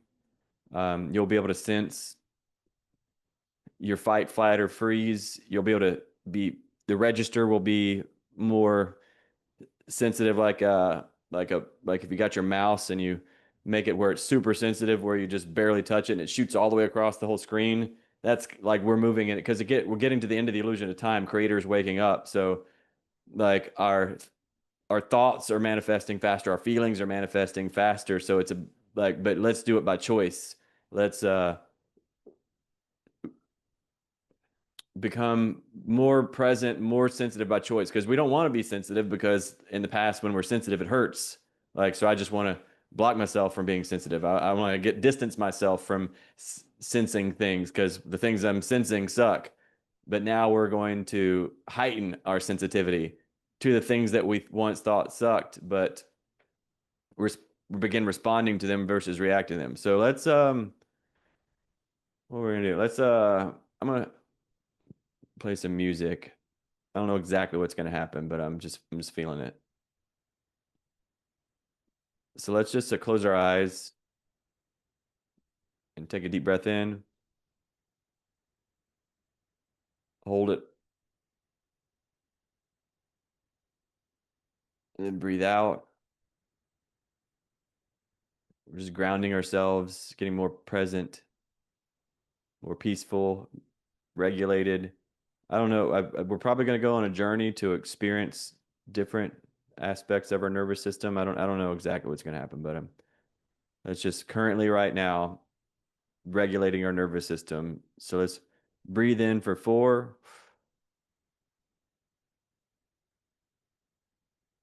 Hold for 6.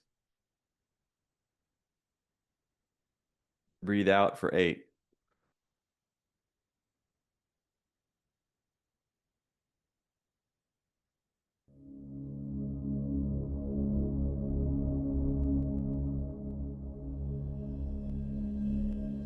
Can you hear me okay? And can you hear me and the music okay? Another deep breath in for 4. Hold for 6.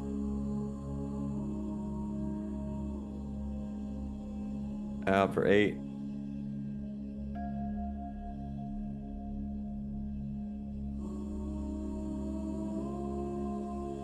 And notice where there's any tension stored inside of you anywhere.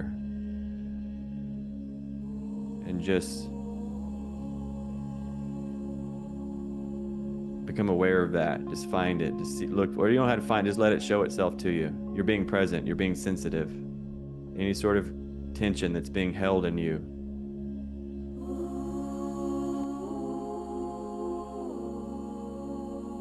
Just be present with it. And that tension, that's not a weakness. It's your nervous system asking for you to see it, for you to be with it. Be with me. I'm holding this for you, for us. I'm just asking for you to see what I've been holding for us. Just remember, all energy is meant for creation, a gift from God. It's life. We're meant to direct it.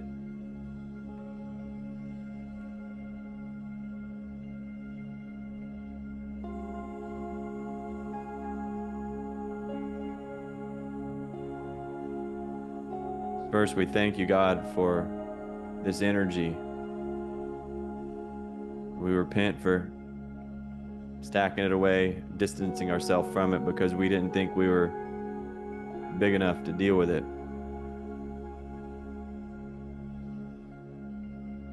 But we are big enough. We're built for it. We're built for that energy to flow through us, to be directed. We are creators, created in the likeness and image of God.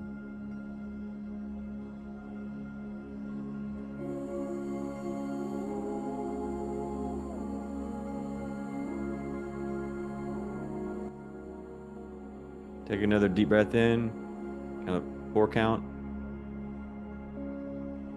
Hold for 6.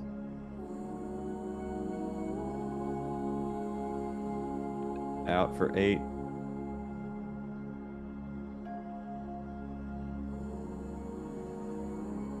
All right, so let's go on a journey through our nervous system. Let's bring up moments from the past that energy was stored up inside of us. We didn't put it to work. We didn't use it the way it was meant to be used. That's why our nervous system is in fight, flight, or freeze, because of past presence that we weren't present to, the present of. So we're doing that now. Let's go back and get all those gifts. So think of a moment where you felt pressured, or you felt judged, or you felt misunderstood. Just let that moment show up right now.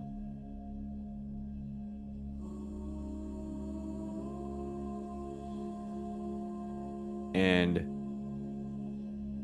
as you bring that moment up, start to take responsibility for your nervous system by noticing what it actually did the last time, but now you're going to choose that. So maybe you clenched your jaw, maybe you got a tight chest, maybe your mind started racing, but there was this, something was happening as you were feeling pressured, judged, or misunderstood. What was your nervous system doing? Shallow breathing, clenched body. Just do it. Do it now. Do whatever the thing was when you were in that moment. What was your nervous system doing? And you're consciously doing it now and being present to it. And now as it's happening now, pause. Just put on pause and let it go. Let it go. Let your nervous system go. Let go of the tension, holding, and take the deep breath in for 4. Hold for 6. Out for 8.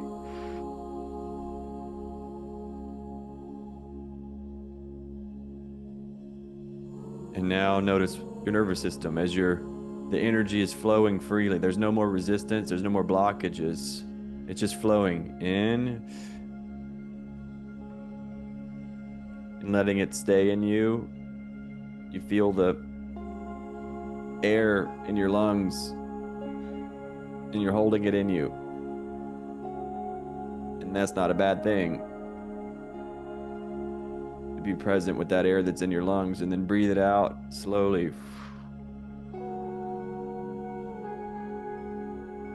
Feeling the flow of energy through your breath, this moment. So now, be present with your nervous system and let the energy flow. Keep the energy flowing and go back to the moment where you felt pressured or judged or misunderstood, and practice being present and just letting the energy flow. I can be here with this. I can be here with this. Jesus said, everything I've done, you will do and greater. If Jesus can hang on a cross and be perfectly present and in love enough to say, forgive them, Father, they know not what they do, then I can be present with this gift of this moment, the gift of God. God is here and he is on the throne, and I can trust that God is on the throne. How does it feel to trust that God is on the throne, even in this moment of being pressured or judged or misunderstood? How does it feel knowing God is on the throne and being present to the breath of life flowing through you, the Holy Spirit? Even in this moment, you can be present and relaxed, centered.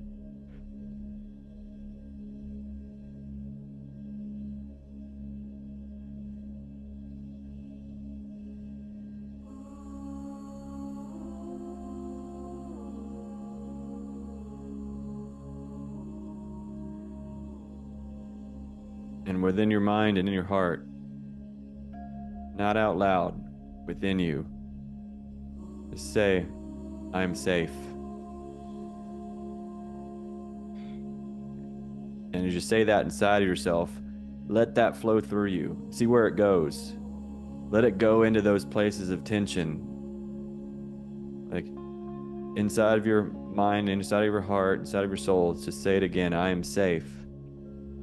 And let that I am, the name of God, move into all those places of tension inside of your body. And then let it flow through inside of your past. I am safe. Just let it flow through and bring light into the darkness, bring lightness to the tension, freedom. Just let it release, let it let go. And then inside of yourself, in your mind and your heart, say, I am present.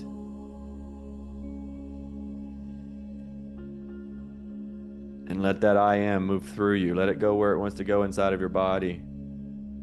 And do what it wants to do. That I am present. And let it move throughout your past. And let it move throughout your future. I am present. I am safe. Inside of your past and your future, you're present and you're safe. Inside of your nervous system, unconditionally. Moments in the future where you might be pressured or judged or misunderstood.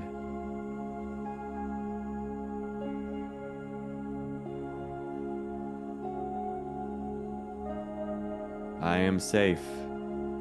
Say it inside your heart. In those future moments, I'm present. And I'm led. I'm led by God into this moment. In the next moment, I am led. Say it inside your heart. I'm led. I am the name of God, calling on God. I am led.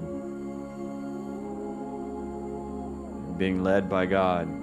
How does it feel to be led by God? To know whatever you're stepping into, He's already prepared that moment perfectly for you. You are led by God into that moment. He is on the throne. How does it feel to have that awareness that you are being led by God? God is on the throne. How does it feel to trust?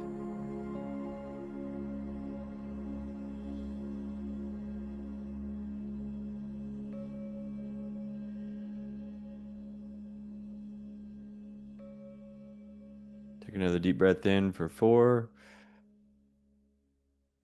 Hold for 6.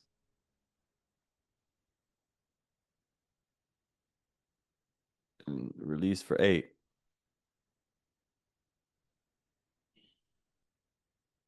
And now everyone say out loud, I am safe. I am present. I am led. I am held.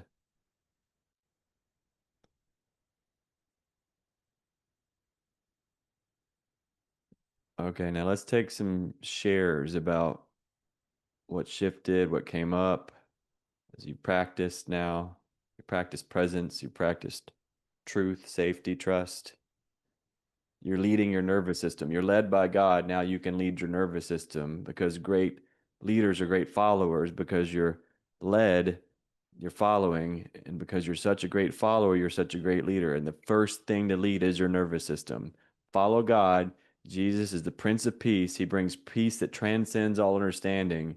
So when you follow God, follow Jesus, you're led by Jesus. And when you're led by Jesus, you are leading your nervous system. And that's your first follower, is your nervous system. Thoughts lead to emotions, lead to actions, lead to results. So your first follower is your nervous system. You follow Jesus, perfectly present with Him, you're led by Him, and then your nervous system follows you into the kingdom. And now that energy and motion of your nervous system is peace, presence, love, joy. And now you lead the world from there. Sarah, okay, you got your hand up from previously, but are you ready to share right now? All right, go ahead. Yeah, that was perfect actually. You talked about so many things. I don't know if I want to rehash them prior to that meditation that led me to want to share that the thing that I've been getting in the past week that I didn't realize until we were partway through this call is that I've become significantly more sensitive to what's going on within me. Like I've stopped rejecting it as wrong automatically. And a lot of that's just been through watching yours and Mel's conversations and realizing like I made this way for a reason and a purpose. It wasn't up to me to decide or judge how that was. It's for me to like observe it and then notice how God speaks through it. And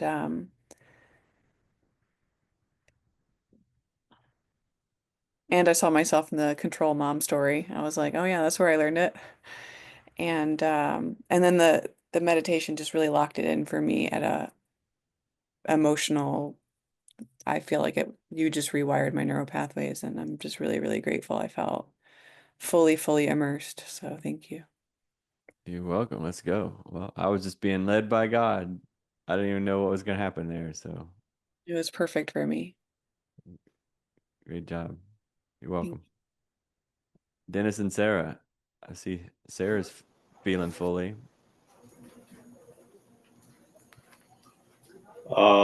I just want to thank you for that meditation. That was really powerful for me. I went back into my past and I felt where I put the weight on my shoulders and why I would lash out at my sisters with frustration. I would hit them, and I forgave them for that. I forgave myself for it. And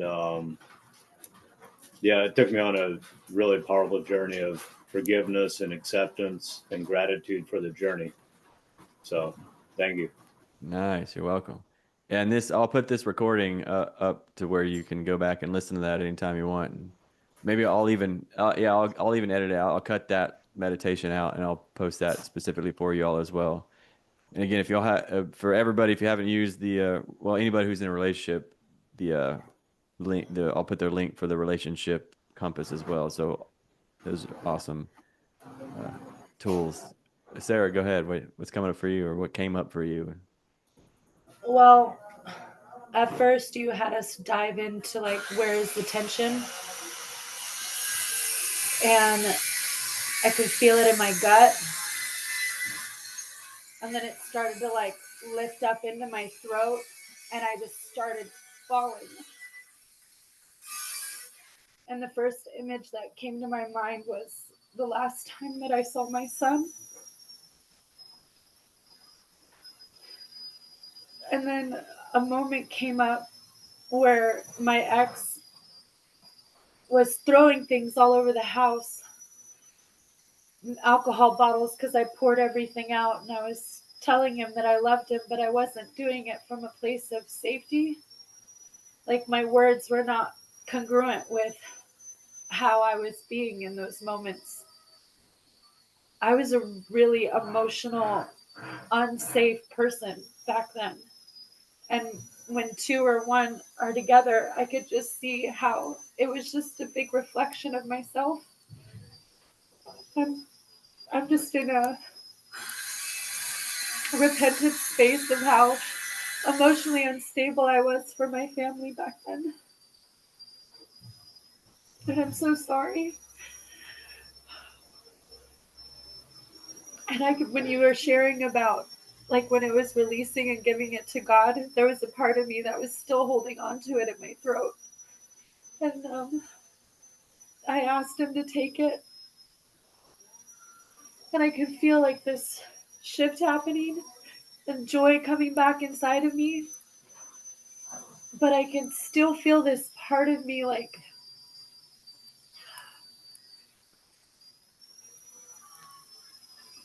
it's still taking credit, I guess, for who I was back then. It's really difficult to look at all the places that you try to just bury and shove down. And that was really powerful. Thank you, John. Thank you, God, for moving through him. That he's on the throne, and I can feel like I'm trusting more to look at those dark parts of myself to set her free. And love who she's becoming now. I do feel the new creation that's present. I feel my way of being's completely shifted now. But I want to look at all those spaces to give to him. So thank you so much for that. You're welcome. Yeah, so I'm going to add to the homework now. When everybody does the questions, then after the questions, go back and do that. I'll have the recording of that segment, and you go back and do the meditation again. So do the questions and then do the meditation again. And that I feel that came up when you were sharing that you were still holding on. It was still there. Like after those questions, and then you do that meditation again, I'm certain that's all gonna be gone. All right. Josue, hey bud. Hey, what's up? Yeah. Whew. So there was quite a bit that got brought up there during that. But the main thing, once you started having us visualize, was the moment that my wife and I got pulled over by the police, and they ended up ripping us out of the car after breaking the window where my wife was driving. And our children were in the back and they had glass blown all over them. And so that was one of the moments where I felt the least amount of safe in my whole life. And I felt so much anger in that moment because as a martial artist, like I know how to defend myself, yet just because they have guns and I don't know how stupid they are, they can easily put my family in danger. And it pisses me off that I wasn't able to defend my family better. And so I've been having to sit with those feelings for a while. And around the time where my newest daughter was born, I ended up watching The Passion of the Christ and being crucified. And he said, "Forgive them, Father, for they do not know what they do." In that moment, I got chills throughout my whole body, and I realized that I haven't forgave them for their ignorance. And in that moment, I said a prayer. I paused the movie and I said a prayer asking God to help me forgive them because I don't want to hold on to this anger anymore. And so that was a big release of the anger for me. And I even told my dad, that I realized I hadn't forgiven the cops yet. And so he even did a prayer for us as well. And so that really helped with the anger. But right now, when we were doing the meditation, once I started visualizing that moment again, I realized how much unsafe I still felt anytime I see a cop now, because I know of what they're capable and I know that they're dumb enough to use their guns on human beings. And so feeling unsafe in that moment, when you brought up that part again where you said that Christ, even in that moment where he's being crucified, he was able to ask them for their forgiveness. And that really made me feel a lot calmer, because it got pretty intense. Like I could feel it throughout my nervous system where I was still feeling unsafe. And when you said to say I am safe and see it go, let it go where it needs to go, I saw where I was still holding on to a lot of that tension. And then when I kept on repeating, I am safe, this whole rush came over me where it, like all of a sudden it was like a small ringing in my ear, but the sound in my whole environment completely changed. And I just felt this pressure be released. And it just felt like from this point on, I'm going to be able to actually, when I get in those moments again, to remind myself that I am always safe, because the Most High is the one that's in control of everything. And I can stay more like the great teacher of Christ, and I could be more Christ-like in those moments, because I can always tap into now and remember how safe and how protected and how loved I am by God, no matter what is in front of me. And I feel like now that it has been unlocked in me, and I'm really feeling grateful for this experience. Let's go. Come on. Great job, Josue. Appreciate you, brother. Yeah. All right. Bradley and Michaela. I saw Michaela feeling. That's great work. She's flowing over there. Yeah. Did you want to share anything? No. Yeah. Well, so what was coming up for me, I had to call this morning, a divine discovery call with somebody, and they were sharing with me that they channel Saint Germain. We can barely hear you, Bradley. Oh, sorry about that. How about now? Yeah. Yeah. So I was during that meditation that you just took us through, I was also referencing back to this call I had this morning with an individual who's telling me that he's been connecting with Saint Germain and channeling Saint Germain. And he said, and I said, well, what message do you have to share from Saint Germain if you're going to share a message with me? And he said that there's this idea that the spirit wants us to move to neutrality, not be in this place of fear, or in this, like we think about moving away from fear towards pleasure and have these highs and lows. And he said, the spirit wants us neutral in the middle, like we're at peace no matter whether we're high or low.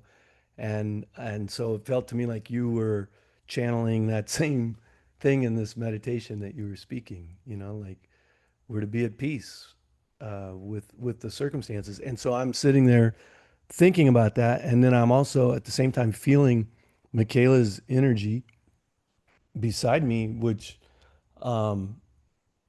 it doesn't feel like a place of peace for me, to me. And I'm feeling, well, here's a living example of what I started the conversation out with earlier. Like, how do I just be at peace when we are not at peace? So this is what I wanted to share. And then she said earlier she didn't want to share. She put her hand up, but she put it down, so I don't know. So what was coming up for me was before, when we were in the conversation and Mel was sharing. I think I'm not sure if it was Mel or you, John, who said like there is like a trust that you trust her that she will do her work. And I feel that this is a missing, because when it's that storm, I feel pushed away. Like it's not okay for me to be in the storm. It's like, okay, it's your problem, it's not our problem. So when you are speaking about our nervous system, I'm like, inside of me it's boiling, because it's not like our nervous system. We are not doing it together, we are like doing it separately, which is great. I can move that, but then it's like I feel that I don't know how to describe, like that 24 hours I was in the really dark place and she wanted destroyed everything, and I moved that, but then I came back and he's like, oh, you changed, and then he started to doubt that. So then I'm like questioning of that, and it's like a circle. So like every time when I feel something, I just feel like, yeah, you are able to hear me like 45 minutes, and then it's like, okay, now you go to like deal with your problem alone. So like I just don't know what to do with that. So it was present when you said that, because it touched. I was like, oh, this is where we are going, but it's Yeah. not there fully somehow. Yeah, and again, this is not easy work. And I've just now recently really, and I'm getting better and better. We are getting better and better every day. But it's like relatively new. It just started. We just got this weeness like 5 or 6 months ago or something, and so we're getting it. It's getting more and more clear, more present, and so have patience with each other. It was 8 years of not having this, and before we finally popped out and found it, and now, even now that we've had it, it's like it wasn't like overnight, instantaneously, oh cool, everything now. It was, we've been training together as a team, how to use all of that energy more for, because if I resist it, it goes into destruction. It's like, as I'm leading, it's all on me. Like it's us, but I'm the leader. And so if I resist that energy, I guarantee it's like it's going into destruction. But I'm doing that. I'm making it destructive because I'm resisting it.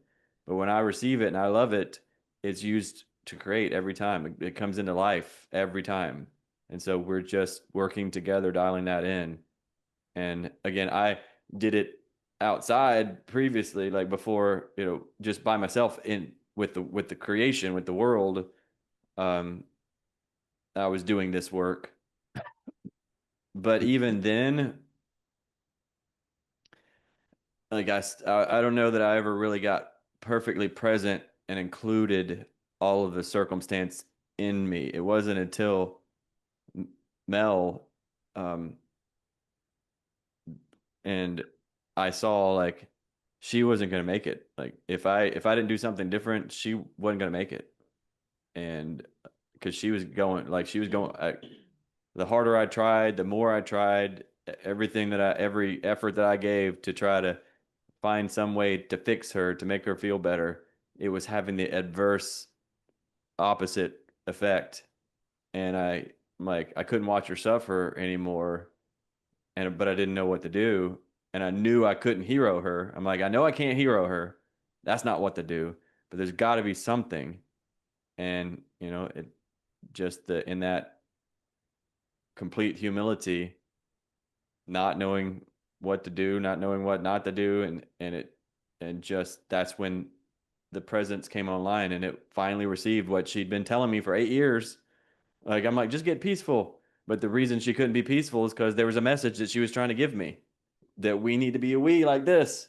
Like, and for her, if she would have been, it's like, she had a message, a messenger from God with a message. And like, I have to deliver this message. And I'm like, well, just get peaceful and then you can give me the message. Well, but I am the message, right? And like, you're not receiving me. I'm like, well, just get peaceful. But she couldn't, because I hadn't received the message. I hadn't received her. She is the message, and receiving her, that was it. And so now I'm getting better and better at receiving her. We're getting better receiving her and receiving each other. Literally every day, it just gets more, and in that doing of that, like for me as a leader, I remember, the last time we were on, David was talking about this that night where Mel was like, "What? He's up there," and it got really intense. And he's like, "Man, I feel for John." Like, no, that was one of the greatest. That was one of the greatest gifts, because that was the fulfillment of the fullness of grafted to God. And I don't know how what the world would have had to done to me to get me to that level of presence. Like, man, I had to choose it. I had to make the decision to be perfectly present in the midst of that storm. But like a storm with your divine union is more, it's like more impactful than, more personal, impactful than like 500 dudes coming at me trying to, whip my ass. Like, it's a different type of thing. So that might have been what it would have taken, like, 500 dudes whipping my ass to bring me to that depth of presence. And like, and that was like the fullness of the grafted to God. And like, it's done. Like, it's complete now, because I was able to perfectly receive her in that moment, in that time. And it was one of the greatest gifts. And I'm sorry that it took me so long to receive you and to be present fully with you. And I'm sorry to God it took that so long to be able to fully graft to God and receive him and be perfectly present. But Mel was having to suffer because of that, because of my lack of ability to be present. She was suffering, and that she had to in order to be my divine union. And for me to say yes to my mission, to my purpose, to God, and who that meant I had to become, and then for her to say, yes, I am your helpmeet, and we both make that covenant, like I had to get purified, refined to the nth degree, and I had to get grafted to God to the nth degree. And it,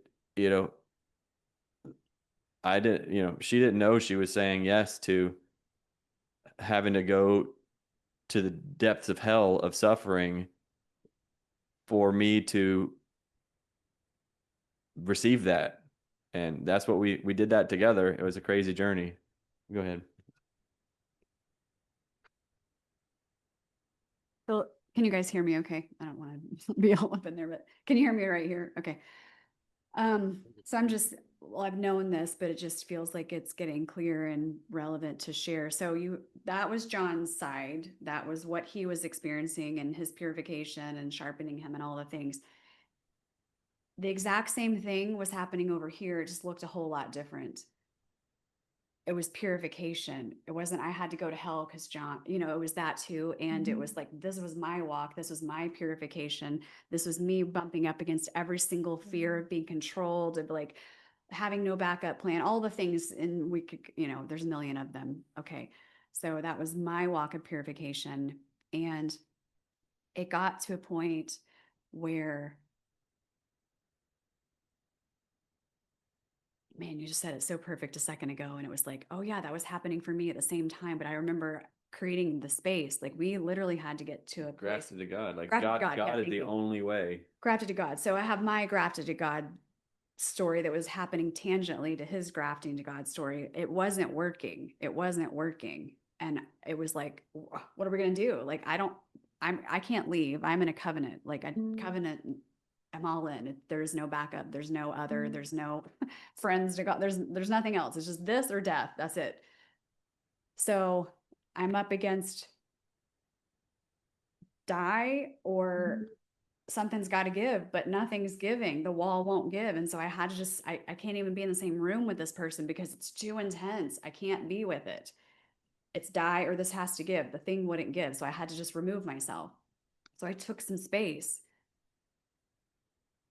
And I had to accept he was pinning me into the corner. If you haven't had that moment yet where you feel like God has pinned you into the corner and it's like die or surrender. That's what it felt like to me. I don't know if everybody else goes through, but that's what it felt like. And that was my, I have to be grafted to God moment. It's not going to come through John.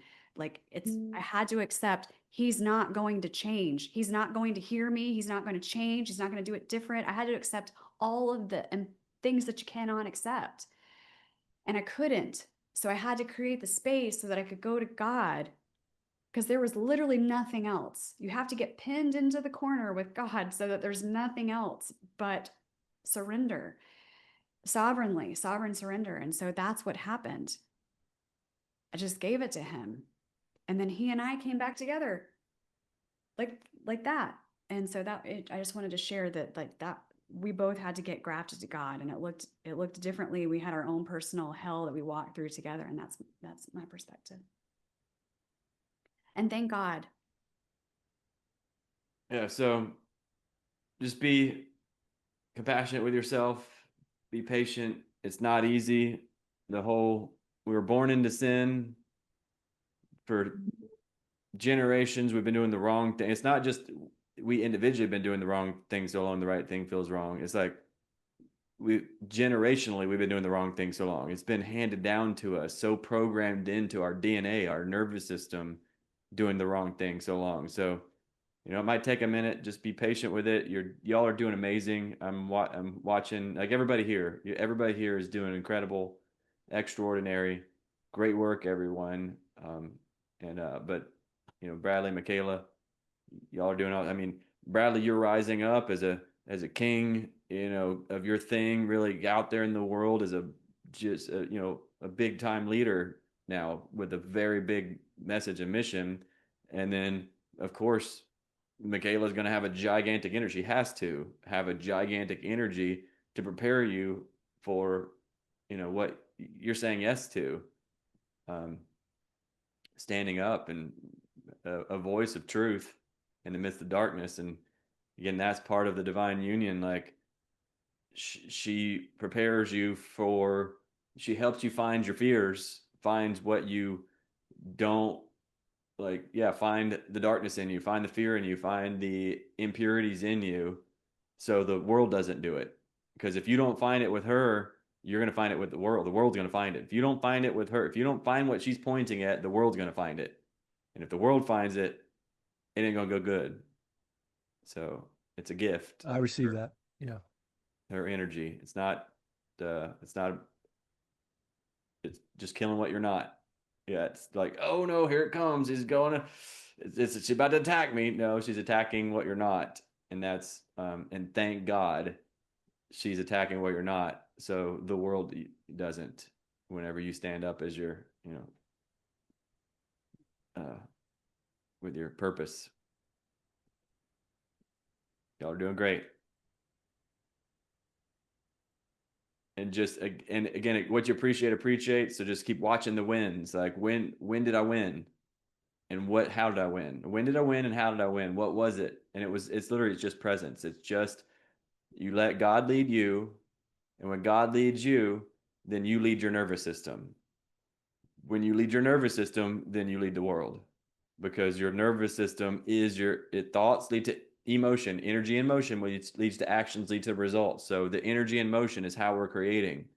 And so again, a lot of men would like to wall off and just die, and so now whatever you're building just starts to crumble because you've walled off. The women want to go chaos and they will crumble, so they just will tear it down. So the man will let it crumble, the woman will tear it down if they go to their non-regulated nervous system state. So leading your nervous system is how you lead the world. Your nervous system is your first follower. I got a little thing here. You don't need to be louder to lead. You don't need to move faster to be impactful. The presence of God is in you, and your nervous system can be his sanctuary. The world will try to pull you into pressure, but the kingdom pulls you into presence. Decide where you're going to lead from. You got something? Yeah, 1 second, let it come back. I keep seeing, it's really fascinating because, it's been 8 years with Johnny, and he's been holding me in this space that I didn't deserve. And it's the way that God loves him and with the grace. And so I've got to experience that. And I keep seeing where now that we're in this new space, that's what's actually being asked of me. Has anybody else experienced that? That's what's being asked of me now for other people. Like, oh, wait, I didn't know about all that. Like, and I've been experiencing that. So a lot of times the intensity that was coming at you that helped forged you, I'm seeing my walk with that now. And it's assisting me in, like you've taught me how to love other people with the same kind of grace that you loved me. And I'm seeing that because that's new for me. I didn't know how to love people. And yeah, who's this? And it might be David. Is it David? Anyway. Yeah, bigger picture. Well, let's see if it is him. There's somebody named David. I don't know if that's David is coming in. We'll see. Go ahead, Megan. I just wanted to share that I have a judgment coming up on myself for being too nice or something like that. Like I see like, the energies of the women, and it's like I feel that there's like I don't feel like I have that same like fire in a sense. And I was contemplating like, well, maybe I can be the water, and is the water able to refine just as much as the fire? And so I'm just fiery. I'm calling big old giant bullshit on you. I've seen fire come out of you. Okay.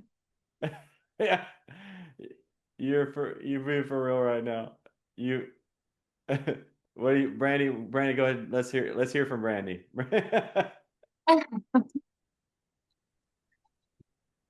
So I've seen Megan's fire. She's fully capable of expressing it.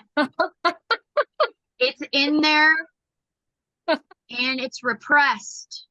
In my opinion, it's repressed. And so it's like more and more, little by little, Megan's getting closer to like just releasing that when it comes up. And it's been beautiful to see. So Meg, I have to disagree with you. You've got the fire, girl. It's in there. You just have to allow yourself to let it out and then feel good about it. Accept that part of you. That's what I see. Same here. Okay. Thank you. Yeah, maybe I'm just not seeing the fire as much and just in denial that I have anger or something. Yeah. So thank you for helping me see that better. I used to be nice. Oh yeah. Oh yeah. You should have seen Mel when I met her. She was the sweetest little thing. So nice. So gentle. I'm actually having the opposite. It's not a problem, and it may just be always this way, but I've been in deep conversation with God about this one. Like I'm ready to be pendulated over more to the nice side. So, but I feel like it's coming. It's Yeah, just I mean, kind of like I'm leading, you know, and I'm now I was asshole for years now, and so I'm my again I said about 2 weeks ago that in 6 months from now, so about 5.5 months away, you're gonna hear word on the street. Everybody's gonna be like, "You ever met that John guy, Earthquaking Man? That's the kindest man I've ever met." Like, I mean, he tells the truth. He's gonna tell you the truth, but he says it in such a kind way that you just can't help but receive it. That's what you're gonna hear out there in the world anytime somebody talks about John of Earthquaking. That dude sure is kind. He tells me the truth, and it's stern, it's sincere. It's strong, but it's like in such a kind way. I just can't help but receive it, and all of a sudden I'm transformed. Just having a kind conversation. Hits me in the deepest part of me, and I get it all transformed. That's watch that word become flesh. It's already. Can you see it's already happening? I just said that 2 weeks ago. Can you see it's already happening? I've lived with a surgeon for 8 years, and what was I also going to say about that? It'll come back. Oh, living with a surgeon for 8 years, thank God. Like it's been refinement. I'm so grateful. It's what we're all here for, the refinement. But honestly, it got me to a place where I'm like, oh yay, nothing to hide, lose, prove, gain. It started to become more like, wow, I really just don't have much of any of that left. And then it just creates I don't know. It's just like extremely neutral. And so it's kind of like coming back and the rebirth, I suppose, but it's like some joy is starting to come back a little bit. I'm just letting it happen. But and I've read where this is actually a phenomenon on the spiritual journey. I don't know if you guys have heard about that, where you just really yeah, so it's weird. It's really weird to think about the person that I used to be that was bubbly about everything. I posted pictures about everything. It was literally Sarah Kay with my video camera, all the thing. And I love that she does that. Thank God she does that. It's just coming through her. It's perfect. But like, it's just so weird to think about who I was in the beginning days of Earthway. It was so, so different, anyway. Yeah. So we got Remember Resurrection coming up in a month. We're a month away. Harry, you gonna be here for Remember Resurrection? All right. Jolene, you coming? Oh, snap. And then I think Yarixa and Josue, y'all are coming? I'm pretty sure y'all are coming. Yeah. Yeah. Okay, so that's everybody on here. Everybody on here is gonna be at Remember. Come on. All right, we're about to get resurrected, y'all. Got that big butterfly getting painted right there. That's not a coincidence. We're getting a butterfly ready for resurrection, remember? So, and I was talking about, I think it was yesterday, how, oh yeah, this Remember is going to be even more power, even more energy, because it's like the energy, they just keep getting bigger at each of the Remembers. The last one, it was the energy was massive, just moving massive energy, but there was not much resistance really. It was, and this is going to be even more energy, because before the energy was what needed the degree of energy that needed to kill an ego. That it was all about death, the death of the ego, and now it's all about resurrection and the power it takes to resurrect. That's a whole nother level of power. That's what I'm and talking energy. about. So That's the space that I'm talking about. yeah, It takes a whole lot of energy to resurrect. yeah. So we're going into resurrection power, which is like even the biggest. So this is going to be the biggest energy that's ever moved through, and it's going to be extremely enjoyable to the degree that you don't resist it. But you try to resist it, you try to control that. It's going to be a stream of like, the most intense energy that's existed on this planet in a long time. 2,000 years. So get ready. All right. I feel pretty complete. Do you feel complete? How's Michael?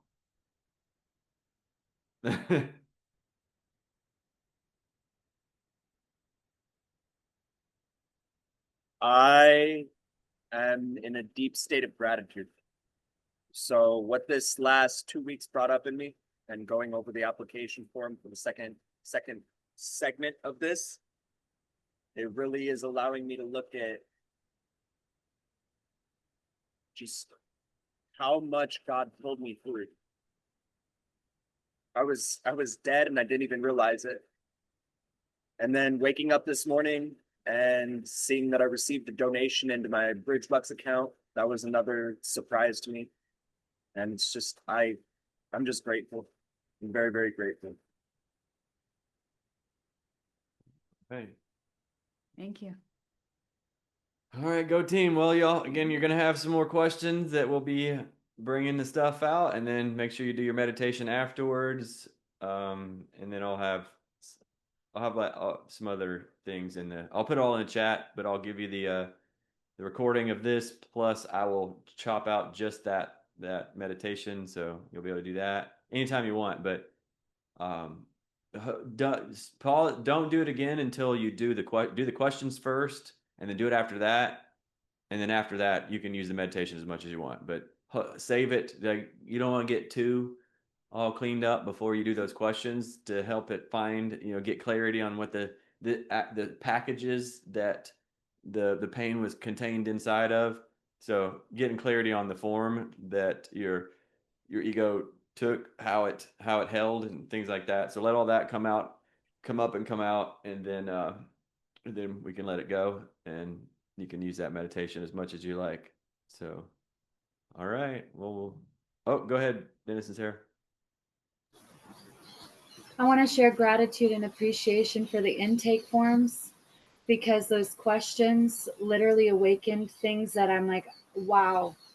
And then what happened throughout the week, like my parents messaging me, my daughter messaging me and having conversations with me. And I literally shared in there that I wanted healing with my family. And then boom, God's moving things, and just my presence and the awareness of my mask. And I feel like God just transformed me, and I'm stepping into this new space that I think it's all just about looking. It's all about seeing where are those spaces where you're not congruent in what he's aligning you in, and releasing those. And you're not doing anything but just looking. And then he's doing the rest of the work. It's just so beautiful. So I just really appreciate this space and all of the community and the conversations that happen throughout the weeks. And Saturday with us going out to dinner, just thank you, Mel, for your way of being and the way that you show up and say the things, and your grace and your presence is just, I'm just so thankful that I'm a part of this family. Thank you. You're welcome. I was hearing, I don't know exactly how to say it yet, but it's like the phase that we were in before was the phase of rejecting the world that rejected Jesus, so we could, you know, be married with him. Like, reject the world that rejected him. It's only about him. And now this new phase is, now that we've received him and we've been redeemed by him, now we're redeeming the world that rejected Jesus. So it's redemption time. So that's where we're moving into, and is the resurrection power coming through us to redeem this world that rejected him because they rejected himself. So that's the energy, that's where we're moving into. And yeah.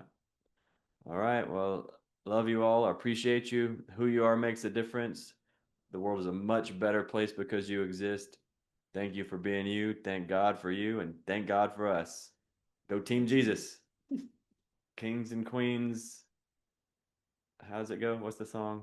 Kings and queens. Sarah knows it. What is it, Sarah?